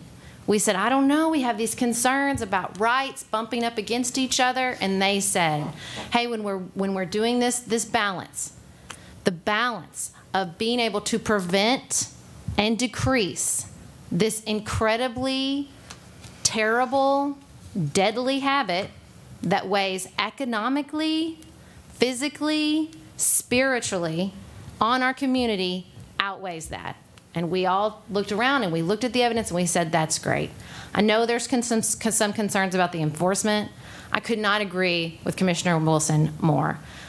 First of all, I also think about enforcement as self-enforcement. And the smokers I know in my life are thoughtful, gracious, considerate people who follow the law. And who, when asked to follow the law, I don't remember picket lines or fights breaking up out in 2006 when we increased the smoking restrictions. They're people, they want to protect the ones they loved and the people around them from secondhand smoke. The enforcement to me is only, we can't cover every inch of every park with a visible sign that says there's no smoking. So if a sign is not visible at some path on the Greenway Trail or on some big open field in Noble Park, lucky for us, we have thoughtful citizens that can say, hey, just by the way, there's no smoking here. And we're all thoughtful, considerate people. And if we're not, we can tell when someone else isn't. And we stay away. We don't have to say anything. I trust the people of Paducah. I trust our public health experts who came to us with this solution. I trust the hard work Commissioner Wilson and Commissioner Rhodes did for months, reaching out to the community, working through their concerns in the community. And I welcome everybody who's come here tonight. I'm glad you made your voices heard, and I'm excited to move forward on this ordinance. Do you have anything to say to that? Well, just the fact that I chose to pick that cigar up and smoke it out back, and I paid the consequences of my choices. So that's just me. Okay. That sounds like a different conversation. It is. We should have that separately of this tonight. The only other thing that I was just going to bring up is I am very thankful for the group of people here tonight that did all the work on the front end of this. I don't know that we would have had the confidence that our community was ready for this if you all wouldn't have put in the hard work since February of 2016. There's actually, this timeline is posted on our website in the packet tonight, and so if anyone in the community wants to see all the work that went on. I think the other thing that, thinking of Carly's speech tonight when she talks about really the people have the power, in my opinion, that's what we've seen, is that our community has said loud and clear through petitions, through several chances coming to commission meetings over the last couple of months to talk about this issue with us. And I do want to say I received an email during the commission meeting when we introduced this from a very prominent business leader in our community who said his daughter was in town visiting and she had her children at a park and left because the people were smoking. I think the enforcement issue is also a thing, and I talked to Commissioner Abraham a little bit about this via email. It does get tricky when you're thinking, I think Noble Park is really the only park that we have big enough to even have this conversation on, because most of our parks are not big enough to merit any kind of designated area. The air quality monitoring studies have said over and over again that 13 feet can be detected from an active smoker. So if I'm standing 13 feet from you and you're smoking, that is detected as a harmful effect to me as a secondhand smoke. So I don't know that we could carve out Noble Park enough to make this obvious. And I think enforcement on those arbitrary lines, as Commissioner Rhodes mentioned, is very difficult to do. So I also want to applaud Mark for his work on thinking about the enforcement piece of this. I wanted to make sure that it was known. The ordinance from 2006 is almost identical in the enforcement section to the ordinance that's being proposed tonight. There was a piece in that ordinance from 2006 that says that any citizen who desires to register a complaint under this ordinance may initiate enforcement with a written complaint to the city manager. That was in there before and is still in there. The only real change here is really an education statement. No one is obligated. Again, we're giving a lot of power to the city government that it doesn't deserve. And no one is obligated to say something to someone. But it was an opportunity for us to educate the public on how this could work. Anyone could say anything to anyone, whether it's written into an ordinance or not. That is our freedom. So just putting it in here does not obligate anyone to do that. I think that's a really important point that our community needs to understand as we move forward with this. So having said that, I want to take any other comments or thoughts, and if you still are interested in proposing your amendment, you may do so now if you'd like to. I will.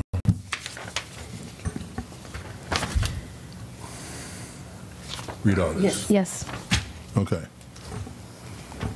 Motion to amend ordinance. I hereby move that the ordinance entitled Ordinance Amending Chapter 54, Article 2, Smoking Public Places, Division 2, Public Buildings of the Code of Ordinances of the City of Paducah, Kentucky, which was introduced at the regular commission meeting held on March 27th, 2018, and amended to include the following. 1, an amendment to Section 54-521 of the introduced ordinance, which shall read as follows. Section 54-52.1, prohibition in certain outdoor places. Smoking shall be prohibited in the following outdoor places: in all municipal-owned and all public or private school-owned outdoor sports arenas.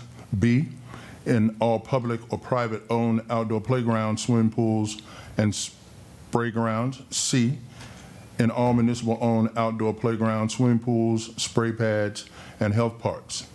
D, these prohibitions shall not apply to outdoor walking trails, shelters, and golf courses. 2, an amendment to Section 54-54-51, definition of the introduced ordinance, which shall add the following. Section 54-51 definition: health park means parks designated to be used by the public for healthy living that has sports and fitness equipment installed, such as the Pat and Jim Brockenborough Rotary Health Park and any other similar facility. 3, an amendment to Section 54-56, enforcement of the introduced ordinance, to delete Section 54-56, subsection A, relating to enforcement by Paducah citizens. Second. Commissioner Abraham, I have a couple questions. Yeah. As you probably already know, golf courses are exempt already because there's a section for private clubs, which golf courses fall under, such as the country club, and then there's an exemption for Paxton Park. So I'm a little curious why golf courses are in your amendment. So is Midtown exempt also? Midtown. Golf No, course? it was not. It was not listed. You're right. No. You're right. No, it's not. So that's why that's in there, to get Well, Midtown. why wasn't it? Because it was basically not run by a separate board, and fundraising that they actually do money, I mean, that they are in control by the separate Paxton Park Commission. The wording here says municipal-owned property, right? That's us. Right. But we And don't supply, we supply a very small amount of money. Well, I mean, it's within the wording, though. Right. Midtown, where is that? Midtown is right over behind the old Oscar Cross Boys and Girls Club. It's a 9-hole Yeah, golf so course, if we're right? going to be consistent now, we need to be consistent with that. They actually It's do. got three things. It's got the disc golf, it's got the foot golf, and it's got the pitch and putt, and that sort of thing. It is not run by a separate agency, though. But yeah, that's what it was. I mean, I always looked at this For- as youth-oriented. It's all. Okay, well, Yeah. I'm not playing. But Well, it doesn't Paxton have a Park is separate different. board. Yeah, Or its own separate budget. Right, they do have separate, but I think for my understanding, the reason, well, that's a good point. I never thought about Midtown, but Midtown is not necessarily a golf course that's competing with the other golf courses, right? We know Midtown is run by our Parks Department, not run by a separate board. And for Paxton Park, the idea was so that they could stay even with the rest of the golf courses that are exempt under the private club. So it's putting them in the same category. As a It's just country they club, don't not belong in a private club category because they're not a private club. But they are in competition with those. The private clubs that were already exempted. Right. And there was the Yeah. disc golf course that's at Stuart Nelson that was also But it says golf courses, yeah. so I don't know if you define golf courses by disc golf, foot golf, Well, I was or if talking you were about- I was thinking talking about about the two golf swinging courses. clubs golf. I was talking about the two golf courses that's municipally owned. Okay, so Paxton Park is exempt, so you including golf course, I'm just trying to clarify. No, that's you putting fine. golf courses in here was specifically for Midtown Golf Course Exactly. then? Okay. And then my other question about the shelters, were you thinking that would be, I'm thinking of the shelters with the rooftops and the Mm-hmm. concrete bases. Are you considering just on the concrete you can smoke? Or how Well- would you define that? Well, the reason they were put in the ordinance, that's part of the whole park. Right. Right. And I mentioned this before. There's so many different cancer-causing agents, and we're doing this under statement made for the health and welfare of our citizens. Okay, that's fine. The shelters are in the park. They are away from the designated areas that's laid out in the ordinance. So again, that's an area that it's an open space that I feel should be allowed if folks want to smoke there. Okay, but you do know there are some shelters near playgrounds. Very right? near. Yeah. Very I've had near to leave playgrounds. because people were smoking. Yeah. Well, I will go on and lay this out there. The grills and the smoke from other than cigarette smoke is very hazardous to your health. So again, when you start talking about our role as this governing body of the city and where we're going, far-reaching, is that something that we should be concerned about? Because you can pull up the data. We're a data-driven community, and you can pull up the data that shows the hazardous contaminants of wood smoke and briquettes and all of those things. They're there. So the reason I put that in there is that area, we put in the ordinance, you can't smoke at shelters. Why not? Because it's bad for you. That's basically. But because some of the shelters are near the playgrounds too, right? Okay. So If we want to get specific with that, if it's within the designated area of the playground, what's the footage on that? Okay, that's fine. But that's, But you're talking about all of them. So you're okay with limiting smoking in some areas, just not in all areas? Yeah, like I said before, a lot of the ordinance I'm fine with. As far as limiting smoking, you are. It was just confusing. It's just not in all areas. You would have opposed the 2006 one, but you're okay with this one. That's where I got confused. Yeah, well, yeah, I would have. Can I say something to the shelters? Let's talk about the shelters for a second. I have removed my children from the shelters because of smoking. I've never even seen anyone barbecue at those shelters, and I spend a lot of time at public parks. Also, barbecue smoke, while cancerous, is not a public health crisis, also not addictive, and I'm not concerned about my children taking up barbecuing, smoking, and permanently damaging their health. So that's the distinction I make between barbecue smoke, that it's not as prolific, it's not addictive, it's not a public health crisis. That would be my distinction with the barbecue smoke shelter situation. Sorry, go ahead. No. I was just going to say, I guess for my understanding, and if someone in here knows more about this air quality thing than I do, you're welcome to come up here. Just so we can be clear, cigarette smoke, from the reason why it is secondhand smoke specifically, not inhaling it yourself, secondhand smoke. The reason I understand it's so toxic, number one, it has way more cancer-causing agents in it than any kind of cooking smoke does. And then secondly, the particles are so much smaller that they infuse and filter. Am I getting this correct, Dr. Withrow? And he's a cardiologist, so they get into your lungs because they're so much smaller. So I don't know if this is an apples to apples comparison, frankly. And Dr. Withrow, do you mind if he says something? I don't know if he wants to. Or come on up. The study that I quoted, the 20-year study all the way across the state, you have to think that there were barbecue going on somewhere in these 20 years across the state. But the thing that they found was different was a strong smoking ordinance with few or no exceptions. And I'm afraid right now we're getting into the exception category, and we're going to end up, I'm afraid, I hope not, with what we had before we started. Okay, thank you for that clarification.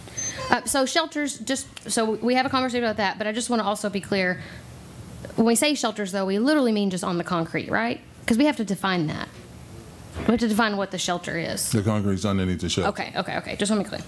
And then on the walking trails piece, here's the reason I have a concern about this. I totally get your whole point about the 200 yards away thing. Mm-hmm. Absolutely. We remember that woman that was here the other night and talked about Jackson House, Right. and we said, yeah, if you go onto the sidewalk, you can smoke your cigarette. If you're off that person's property, saying you can't. That's also a distance thing, right? 15 feet, I think, is the ordinance. Is what the ordinance says. So. 15 feet, 13 feet is actually the number, I think, that has been proven. So I run on the Greenway Trail a lot, and you pass people on the Greenway Trail.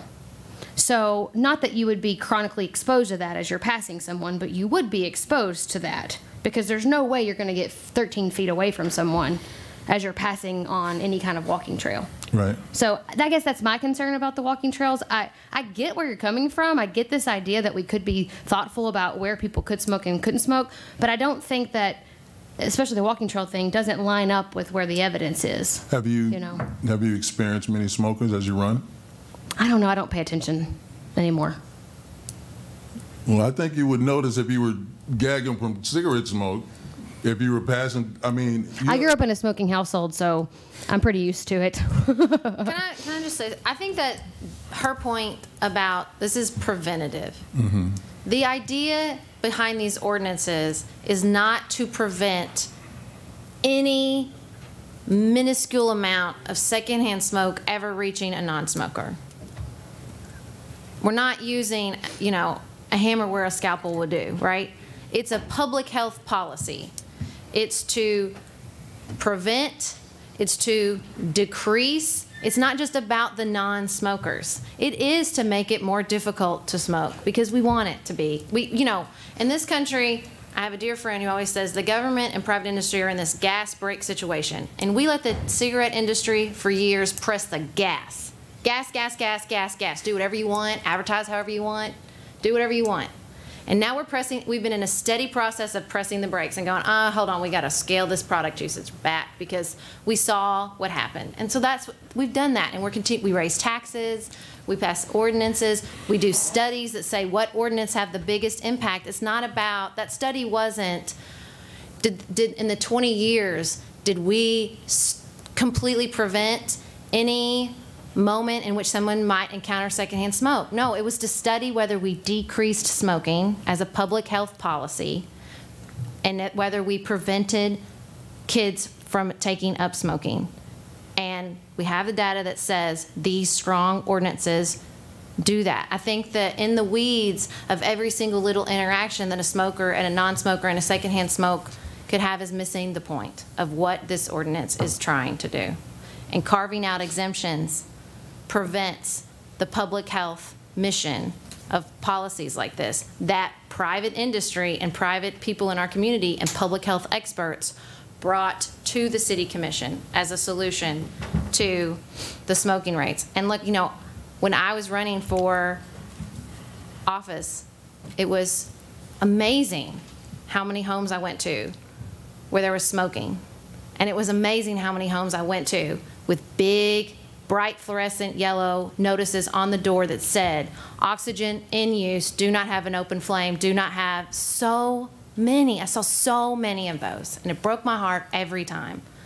So, I think we're getting in the weeds when the purpose here is to look at a public health crisis and find a data-based evidence over 20-year solution to that public health crisis. One other caller. Oh.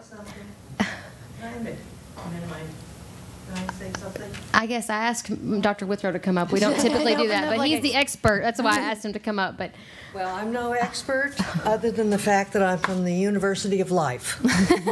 Fair enough. Fair enough. You've mentioned the laws. The greatest thing that had happened to my family was not the law of saying secondhand smoking or the law of government saying you can't smoke anywhere. The greatest effect on my family and on families that I know of that I've experienced through the last 70 years is the fact that It was the advertisement convincing people that smoking was harmful. I haven't seen that many commercials of late that did this. This changed the life of people. It changed the focus of what was harmful. You can pass a number of laws, and you've already experienced this with people still smoking. 30 years ago, we had a campaign in this country to get rid of smoking. It was harmful. That's what convinced my husband to stop smoking. My daughter saw a commercial on television of a man smoking and said he was going to die. She crawled up in her father's lap and said, "Daddy, don't die." He quit smoking the next week and never picked up another cigarette. I've had other people tell me the same thing about their children. You have to convince people through advertisement. 30 years ago, smoking industry had the dominance. We don't have that now, but we do have education through advertisement. You're not going to convince everybody out here to stop smoking. I have people, you know who the most smokers are? It's the low income. I rent to low-income people, and they smoke like crazy. Would you consider a smoke-free sign in a park an advertisement? Not really. No? Why? Because they look at it as you as authority are trying to force them from their freedom. But can I say this, that most of the PSAs that you're talking to that you saw 30 years ago were funded by law. They were given appropriations by law to do campaigns. So just want to make sure that we're clear when we're thinking about that. That's where I'm telling you need to go. Well, they're actually, I think the coalitions have all kinds of plans on where to put signs, how to talk about this. This is not the end of the road, that's for sure. This is the beginning. And can I, just one more thing? Yeah. And I'm going to wrap us up, guys, just so you know. In 1970, Congress passed the Public Health Cigarette Smoking Act. They reached into private business and they banned the advertisement of cigarettes on television and radio. So it was most certainly laws that prevented and changed that advertising environment. I have no problem with laws. I have a problem with you saying to people that you cannot smoke in an open area. We understand. We understand what your issues are. Private business is already doing this. You're just saying we now have to make a law saying private business has to do something they're already doing. But you can't change people's behavior by a law. All you can make them do is feel guilty, and they hide it. Okay. Thank you for letting me speak again. Thank you. Appreciate you. Hey, you didn't have your name on the public comment. I'm sorry. No. Yes, she did. She spoke before. I'm sorry. You can do it next time if you want to, but I have to maintain the rules of the room. I'm sorry. I have to. Okay. I guess we're ready to vote. Is that fine on the amendment that has been proposed? Okay. All right. Roll call, please. Hold on. I'm writing amendment to amendment. Okay. Okay. Commissioner Abraham. Aye. Commissioner Holland? Nay. Commissioner Rhodes? Nay. Commissioner Wilson? Nay. Mayor Harless? Nay. And now we'll call roll on the original motion that was on the table. Is that fine? Anyone else? All right. Please. Commissioner Abraham? No. Commissioner Holland? Aye. Commissioner Rhodes? Yes. Commissioner Wilson? Aye. Mayor Harless? Aye. All right, moving on. Commissioner Rhodes. All right, I move that the Board of Commissioners adopt an ordinance entitled an ordinance providing for the closure of the alley between South 31st Street and Maple Avenue parallel to Lone Oak Road and Kentucky Avenue and authorizing the mayor to execute all documents relating to same. This ordinance is summarized as follows. The City of Paducah does hereby authorize the closure of an alley between South 31st Street and Maple Avenue parallel to Lone Oak Road and Kentucky Avenue and authorizes and empowers and directs the mayor to execute a quitclaim deed from the city of the property owners in or abutting the public ways to be closed. Second. Any discussion? All right, roll call, please. Commissioner Abraham? Aye. Commissioner Holland? Aye. Commissioner Rhodes? Aye. Commissioner Wilson? Aye. Mayor Harless? Aye. Commissioner Holland. I move that the Board of Commissioners adopt an ordinance entitled, an ordinance accepting the bid of Huffman Construction LLC for the flood wall pump station number 2 rehabilitation project and authorizing the mayor to execute a contract for same. This ordinance is summarized as follows. The City of Paducah accepts the bid of Huffman Construction LLC in the amount of $4,947,000 for construction services for the flood wall pump station number 2 rehabilitation and authorizes the mayor to execute the contract for the same. Second. Discussion? We heard about this quite a bit from Mr. Murphy last time. All right, roll call. Commissioner Abraham? Aye. Commissioner Holland? Aye. Commissioner Rhodes? Aye. Commissioner Wilson? Aye. Mayor Harless? Aye. Commissioner Abraham. I move that the Board of Commissioners of the City of Paducah adopt an ordinance entitled, an ordinance authorizing the mayor to execute a license and service agreement with Tyler Technologies, Inc. for the establishment of a computer-assisted dispatch system that will be utilized in the operation of the city's 911 system. This ordinance is summarized as follows. This ordinance approves the execution of a license and service agreement within Tyler Technologies, Inc. will provide software and related hardware for establishment for a computer-assisted dispatch system, CAD, that will be utilized in the operation of the city's 911 system. Second. Any discussion? No? Roll call, please. Commissioner Abraham? Aye. Commissioner Holland? Aye. Commissioner Rhodes? Aye. Commissioner Wilson? Aye. Mayor Harless? Aye. Commissioner Wilson. I move that the Board of Commissioners adopt an ordinance entitled, an ordinance authorizing the mayor to execute a software license hardware purchase agreement with Equiterra, Inc. for the purchase of an upgraded recording system that will be utilized in the operation of the city's 911 system. This ordinance is summarized as follows. This ordinance approves the execution of a software license hardware purchase agreement wherein Equiterra, Inc. will sell and install an upgraded recording system for the city's 911 system and then assign a license for the software that is a part thereof. Second. Discussion? Roll call, please. Commissioner Abraham? Aye. Commissioner Holland? Aye. Commissioner Rhodes? Aye. Commissioner Wilson? Aye. Mayor Harless? Aye. Commissioner Rhodes.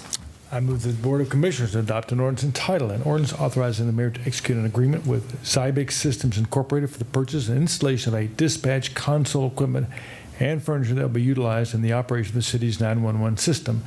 This ordinance is summarized as follows. This ordinance approves the execution of a dispatch console furniture agreement wherein Zybex Systems Incorporated will sell and install a dispatch console equipment and furniture for the benefit of the city's 911 system. Second.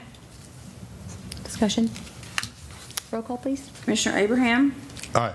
Commissioner Holland? Aye. Commissioner Rhodes? Aye. Commissioner Wilson? Aye. Mayor Harless? Aye. Commissioner Holland. I move that the Board of Commissioners introduce an ordinance entitled, an ordinance authorizing the mayor to execute a termination of easement with Western Kentucky Regional Mental Health and Mental Retardation Advisory Board, Inc., DBA Four Rivers Behavioral Health, for a parking lot area located on the south side of Jefferson Street between North 4th and North 5th Streets. This ordinance is summarized as follows. The City of Paducah does hereby authorize the mayor to execute a termination of easement with Western Kentucky Regional Mental Health and Mental Retardation Advisory Board, Inc., DBA Four Rivers Behavioral Health, for a parking lot area located on the south side of Jefferson between North 5th and North 4th Streets. Second. Do we have anyone to present? This is, Rick is out of town, so this is an amicable divorce on the property. It's called decoupling now. Okay.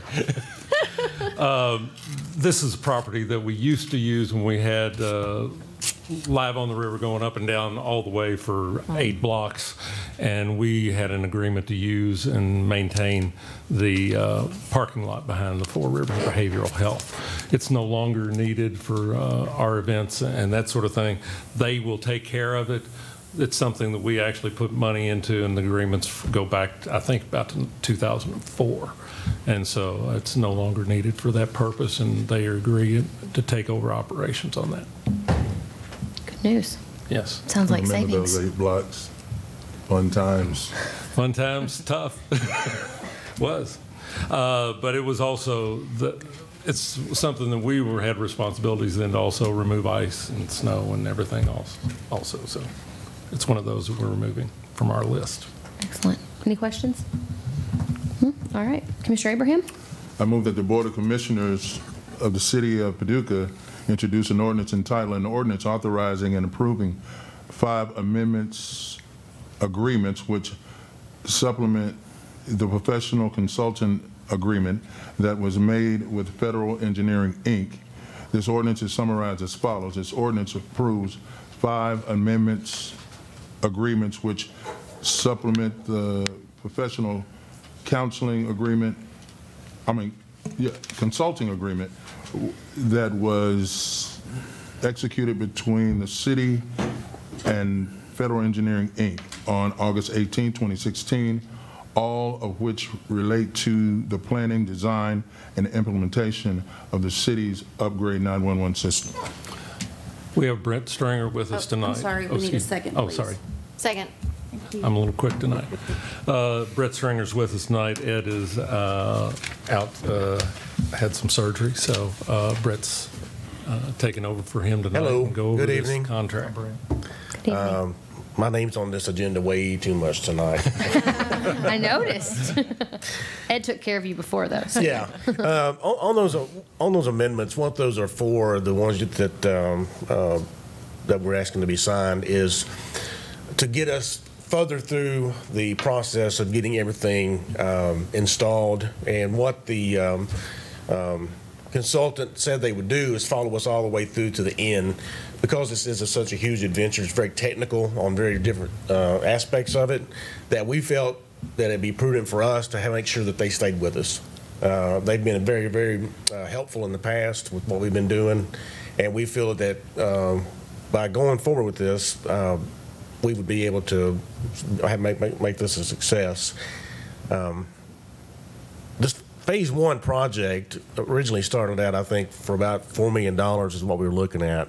Even with these amendments, we're down to about $1.7 million. And you got to understand that that's going to carry us through about the next 15 to 18 years with technological advancements and stuff like that. So I think as a group, we've done well to get our money down and make it where it was more feasible to the city to move forward with it. So was there always a plan to have somebody do the technical assistance as the software was implemented? It said it was anticipated, but it was impossible to determine until a vendor was. We didn't know at the time until we got dug into this on how much expertise we had. But the thing about it is technology's moved forward so much in the last 20 years. The engineers, the consultants that we use, they do this every day. So they know the ins and outs. They know the people that they're talking to, more so than we do. So we didn't want to buy a product and not have somebody there telling us what product we're buying, because it's too important. It's all about public safety. And plus, on the CAD part of it, it's just not CAD. It also goes into the record management system for Paducah Police and Paducah Fire. So we all three are going to be using that system, like I said, for the next 15 to 18 years. I noticed that we did not put any costs in the ordinance that was just read of the amended agreement. It's in the longer things, but it's in the longer one. It's a list of documents, yes. It's in the agenda action form. Okay, what's the total there? 171 through 98. Addition. And so the idea from the beginning was they've been paid their first fees for the study they did to get us here. And so now we're going to pay them additional dollars. It says to 99. monitor It us. does say 99,000. Yeah, it says I thought it was less than that. The implementation agreement is This the amount of portion, 99,800. I thought this one ended up. The amendment, well, let's go back. Amendment 6 is 105,000. That's the one we're asking for. That's the one. And Amendment 7 is 15,000. That one, that 71, that was from the get-go. The additional would be the 105 plus the 150 or the 15,000. So 120 additional. Yeah, for the two amendments. Is what you're asking for approval for. Are we talking about all these amendments together? Is that why I'm confused? Or are we just There's 5 of them, he said, in the.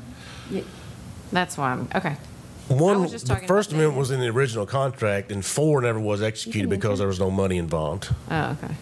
Oh, I see. Okay.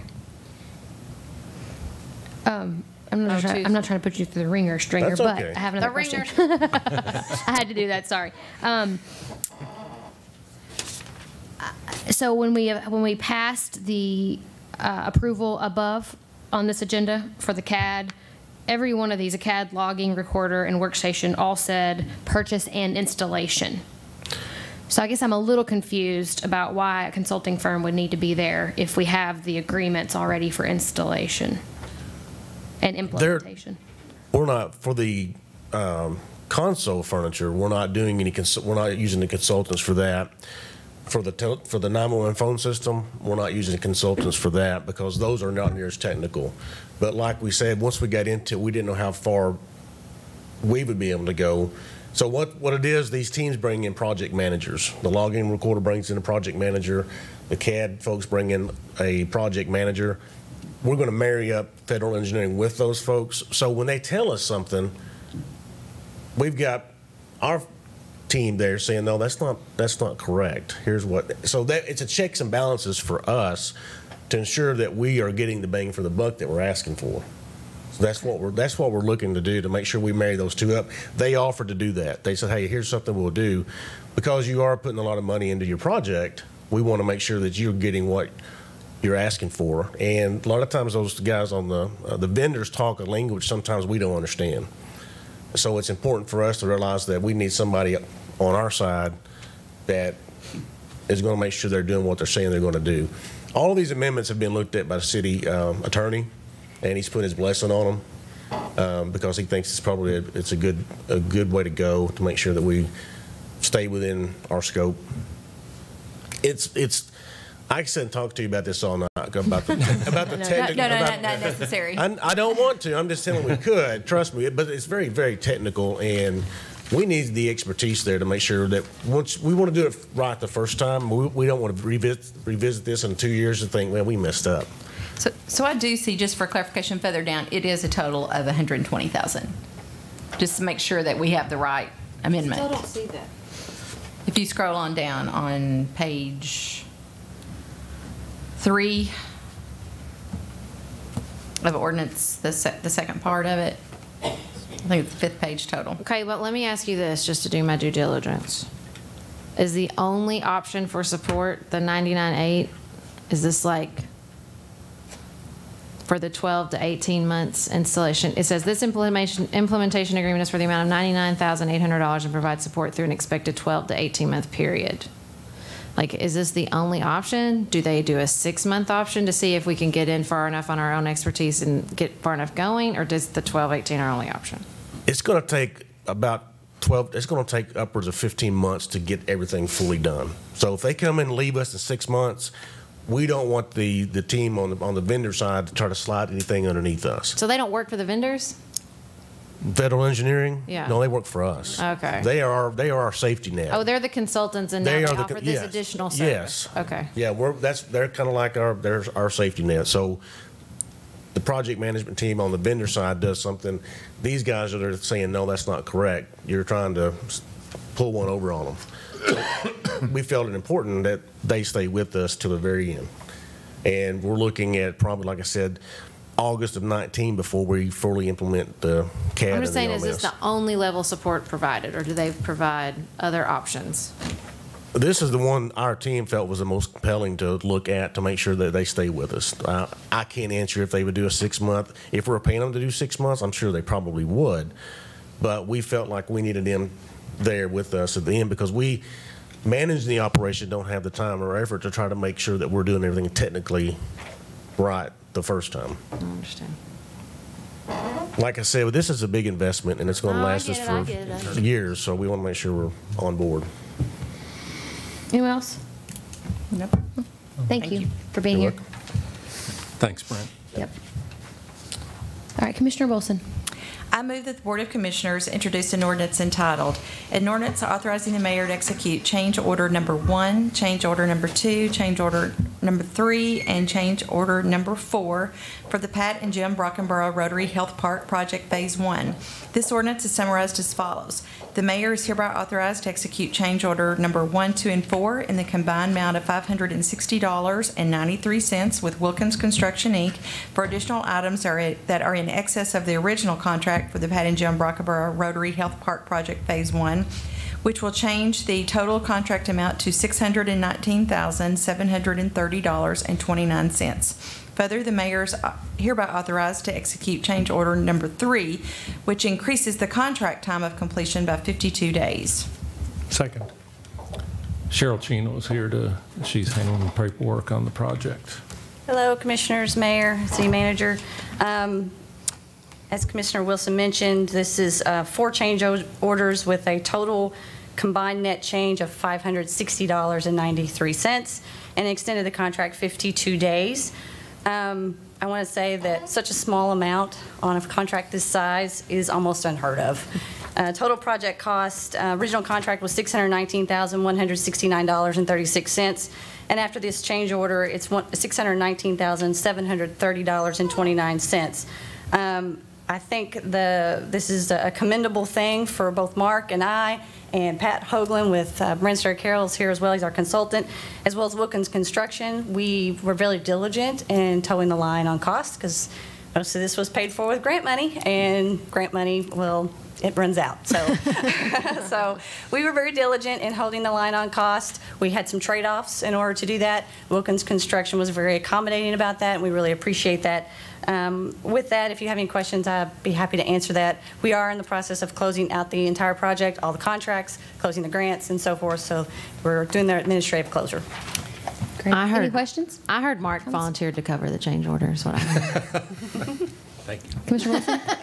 You said grant money, but are you talking about, wasn't that part of the 500,000? Is this the 500,000? No, this is not. This is phase one only. Okay. This is phase one only. So this is not part of, when will Phase that, okay, so when do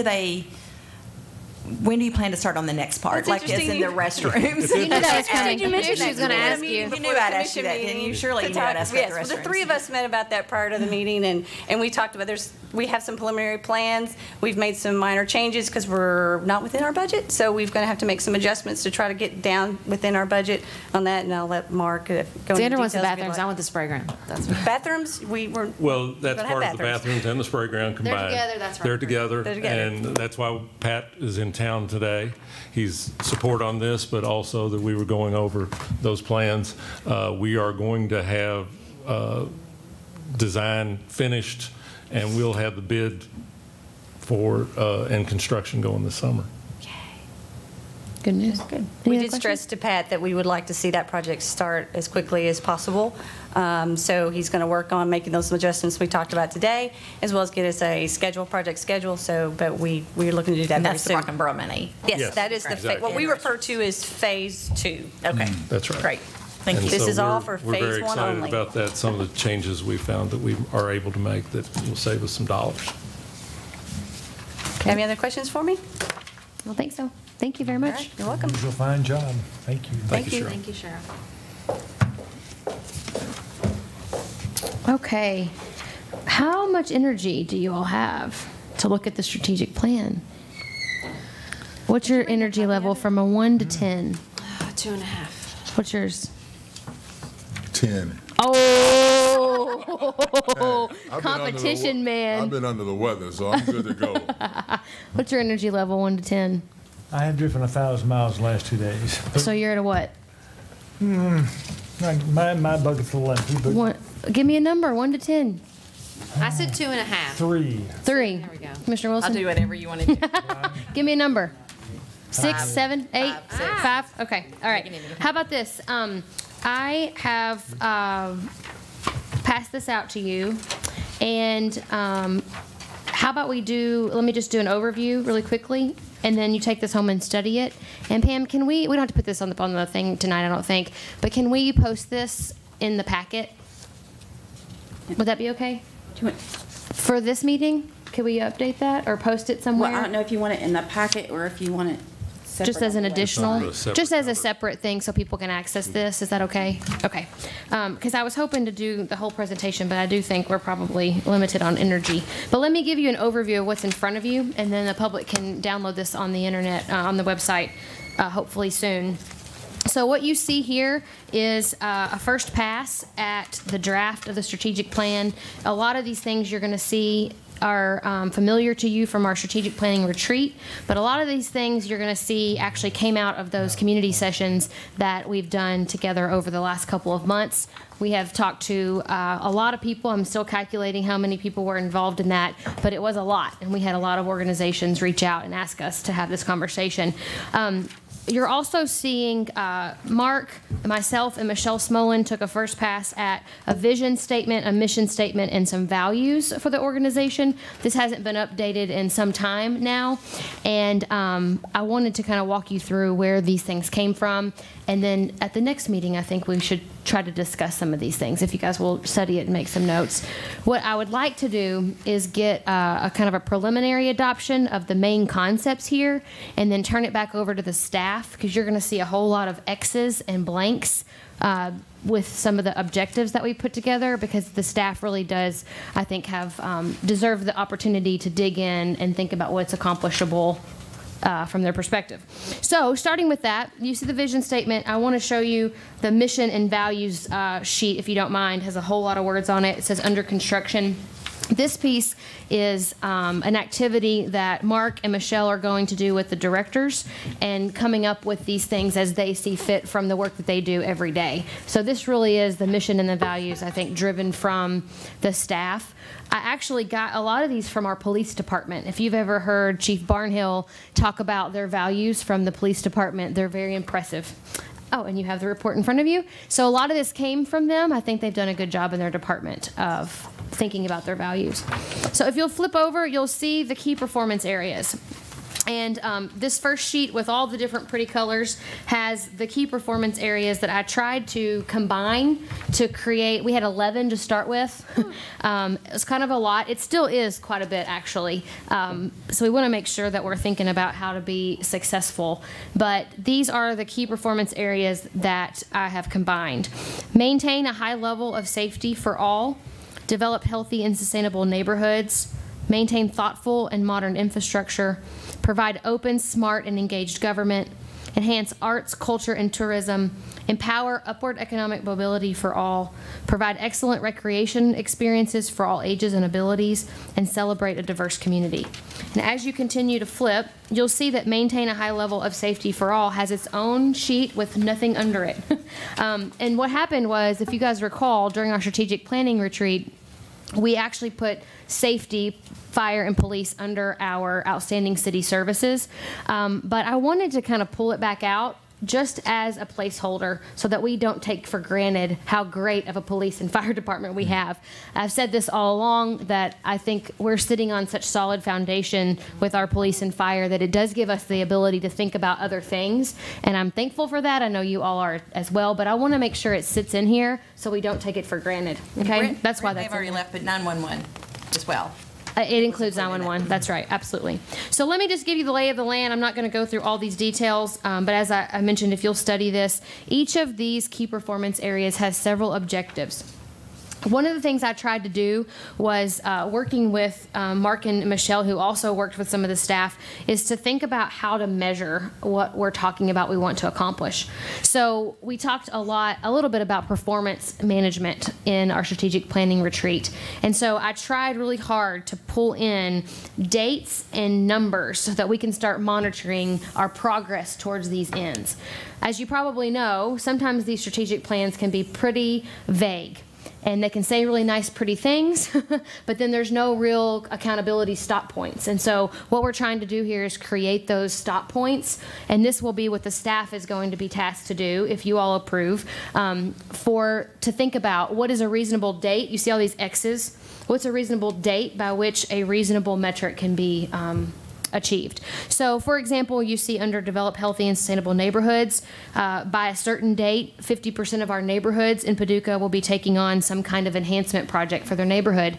Now, that has a lot of weight in it, because what has to happen in order for that to be real is we have to define what our neighborhoods are. And so those have to have identities before we can say 50% of neighborhoods will experience this. We have to know what our baseline is. So Michelle has done actually a really great job of creating some spreadsheets that the staff will start looking at and how to determine what that baseline looks like for each of these objectives. Is that making sense, mostly? For everyone? Okay. So that's kind of the lay of the land. I don't really think we have to go any further tonight. I'd like for you guys to have a chance to really look at it since you didn't get it before tonight. And we'll just put it back on the agenda if that's okay, Tammy, yes, for the next meeting. Yes. And then we'll post it on the website. It could actually be a special meeting at some point. I know it might have to be. Yep. Any thoughts, questions about the process? I'm hoping, like I said, that we will adopt this without the detail and give the direction to the staff so they can dive in a little further. Thoughts, questions? Good? Works for me. Okay. All right, thank you. And then comments from the city managers next. Well, first, you have the police department has delivered. You should have a copy of this. Did everybody get that? Oh, yeah. And they're, In your package? yeah. Oh, then the mailbox? Mailbox. They were in the mailbox. Okay. In your mailbox, the annual report of 2017 for the police department. They, as usual, do a great job with that. And over the past couple of commission meetings, I know there's been questions regarding, and rightly so, places we mowed and that sort of thing. One in particular is the Martin Luther King Monument. And as you should, and the commission has, and Commissioner Abraham in particular, asked for some additional information, and we got it out. We found it after folks had informed us that there had been grants and that sort of thing going forward. He requested that we find that, and we did. And particularly to the Martin Luther King site, on June 23rd of 1994, the City Commission accepted or went into an agreement with the Kentucky Transportation Cabinet to maintain into perpetuity the Martin Luther King site. And that's why we maintain it today. We were following it, we just didn't know we were. We didn't have the document right in front of us. So it's a state grant from the Kentucky Transportation Cabinet. Yes, it's actually federal funds. Okay. The former ICE-T grant process that was under Mayor Montgomery's administration was accepted, and it said, It's said conditional. particularly Conditional on us that we maintaining. maintain that. And there were some local grants, I think. There were some some local used to match donations it. that were taking that and used, yes. So all of that together matched the state grant or Correct. the federal money, which put it in perpetuity. Perpetuity, that we maintain that property. Have a hard time with that word. Or just say forever, because that's what it means. I'm trying to spell it. I can spell it forever.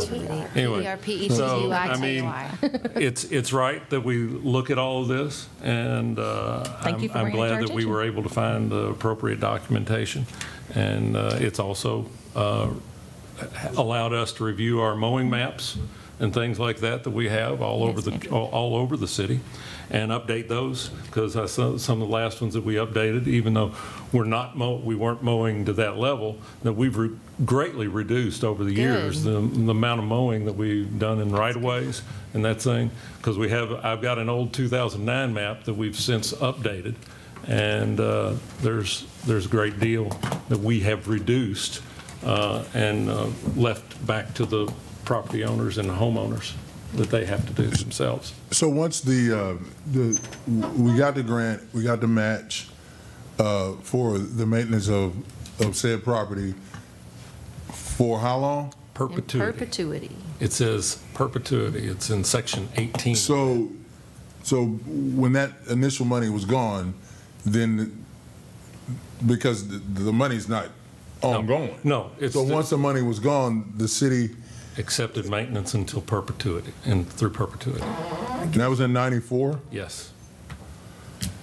My guess, would this be anything different than, It's like any federal grant that we've received. or, when we received the Independence Park from Independence Bank, we've accepted that, and so we'll maintain that park. But the difference on that is we did not receive a federal grant on that. If we had typically, this is the grants that we get for parks. We get either we've gotten a lot of the rec trails grants. We've got Land and Water Conservation Fund grants that we did with Coleman Park, that we've done several in Noble Park. When you accept those funds, those places are parks in perpetuity for the next generation and the next generation and the next generation. And that's what the city accepted in 1994 for this. It was a transportation enhancement grant, what was formerly called ICE-T. And that's That's a great name. And so from that perspective, it is not only do we do it, it's our responsibility to do. Okay. Here, Anything else? hear an alarm going off. I know, me too. All right. I'm finished. That's Is that enough it? for me tonight. Thank you very much. Appreciate that. Any other comments from the commission? The opioid. Yes, thank you. The litigation Yep. part of it. What? All right. Where are we on that? What are we? I know we've been getting emails, and I was talking to Commissioner Wilson about this. I'm in support of letting Mark do it. I just want to make sure, Mark, Brian, are you watching? That we just are clear with our contract that we're not going to be out any costs. Okay. Sometimes those can creep in Right. to those agreements. So I'm comfortable moving And forward if I you all have are. your buy-in, I can sign that as the city manager because we don't have any funding responsibility Yeah. for that. I believe he said it that night. He did. And also in an email, he has Yeah. said that Yes, there he is has. no cost to Right. the city whatsoever. And with your guidance, I can take care of that. Thank you. Is that what you're suggesting we should do? Yeah, I'm ready to move forward on that. Yeah. General agreement? Yeah, I think so. That's all I need. Don't spend anything. That's all I need.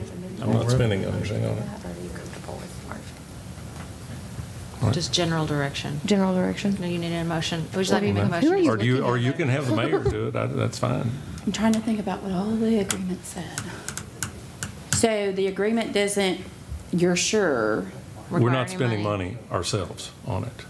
You want me to just make a motion to be safe? I think so. That's fine. Yeah, let's make a motion. I make a motion that we enter into an agreement with Mark Bryan to join the opioid litigation.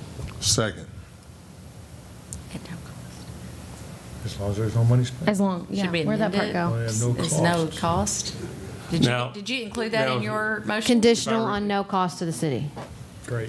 The clarification on that, if I may, was that there would be any settlements. Right, of course. That at there the would end. be a 33%, Yeah, he up gets to a paid off. 33% agreement. Right. You're not doing it for free? Personally, I would be more comfortable with it coming before the commission and you guys voting on the agreement and the mayor signing it. Will we but- do that originally? We can do that. Oh, I see. See, if you're telling Mark, from what I'm understanding, you're allowing the city manager to sign on that agreement, correct? Is that what you're saying? He can because there's no money, but you want us to do it the other way. No, I'm just just saying, working. me That's personally, fine. I'm not an attorney. You're the clerk, so. I am the clerk. and That's I'm fine. If saying, you as wanna did in handle the it that way. document, that it has a Okay, lot of stuff. let's put it on the agenda for 2 weeks from now. So are Will we you going to remove vote your- this down remove your- or? We're do we gonna have a remove it. second? Well, he had a second. Yeah, Richard. Richard seconded it. Would you like me, how about I just rescind it? Rescind it, yeah. Okay, so now she's going to rescind. Okay. That's fine. And Richard is too. The second, Yes. yes. Thank you. We're just trying to be official up here, you know. Thank you. Okay. The only thing I wanted to mention, thanks for bringing that up. I wanted to also vote on the rescind? Oh, sure, absolutely. Thank Roll you. call Oh, on the my. rescind, please. Yes, Commissioner Abraham. Aye. Commissioner, who made the motion to rescind? Me. Holland, and then Abraham. Commissioner Holland. Aye. Rhodes. Aye. Commissioner Rhodes. Aye. Commissioner Wilson. Aye. Mayor Harless. Aye. We're gonna miss you. I know. I wanted to just update everyone. I don't know if you've seen this email yet, but we did get 2 tracks in Paducah designated as an opportunity zone. This came out of the president's tax plan, Yep. and we had to we didn't have, I guess we just worked really hard to let Frankfurt you. know, and Cheryl Cheryl's in Planning gone. Department. But Cheryl Chino really worked hard for that for us, and so there's 2 tracks in Paducah that will be designated opportunity zones, which means that investors in those areas get special tax. Where are the zones? You knew I was going to ask They're that, like didn't right you? here. They're 304 If you look and at the number map, 303, I think. yeah. Tamara's laughing. South side, right? South side. Yeah. Good. So that's exciting.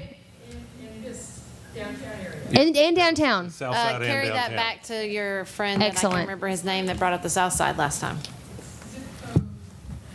4, 2. 3. We're like this. I'm sure we'll be hearing lots more about it as we figure it out more. So good news. All right. I think that's it. We don't have any other public comments.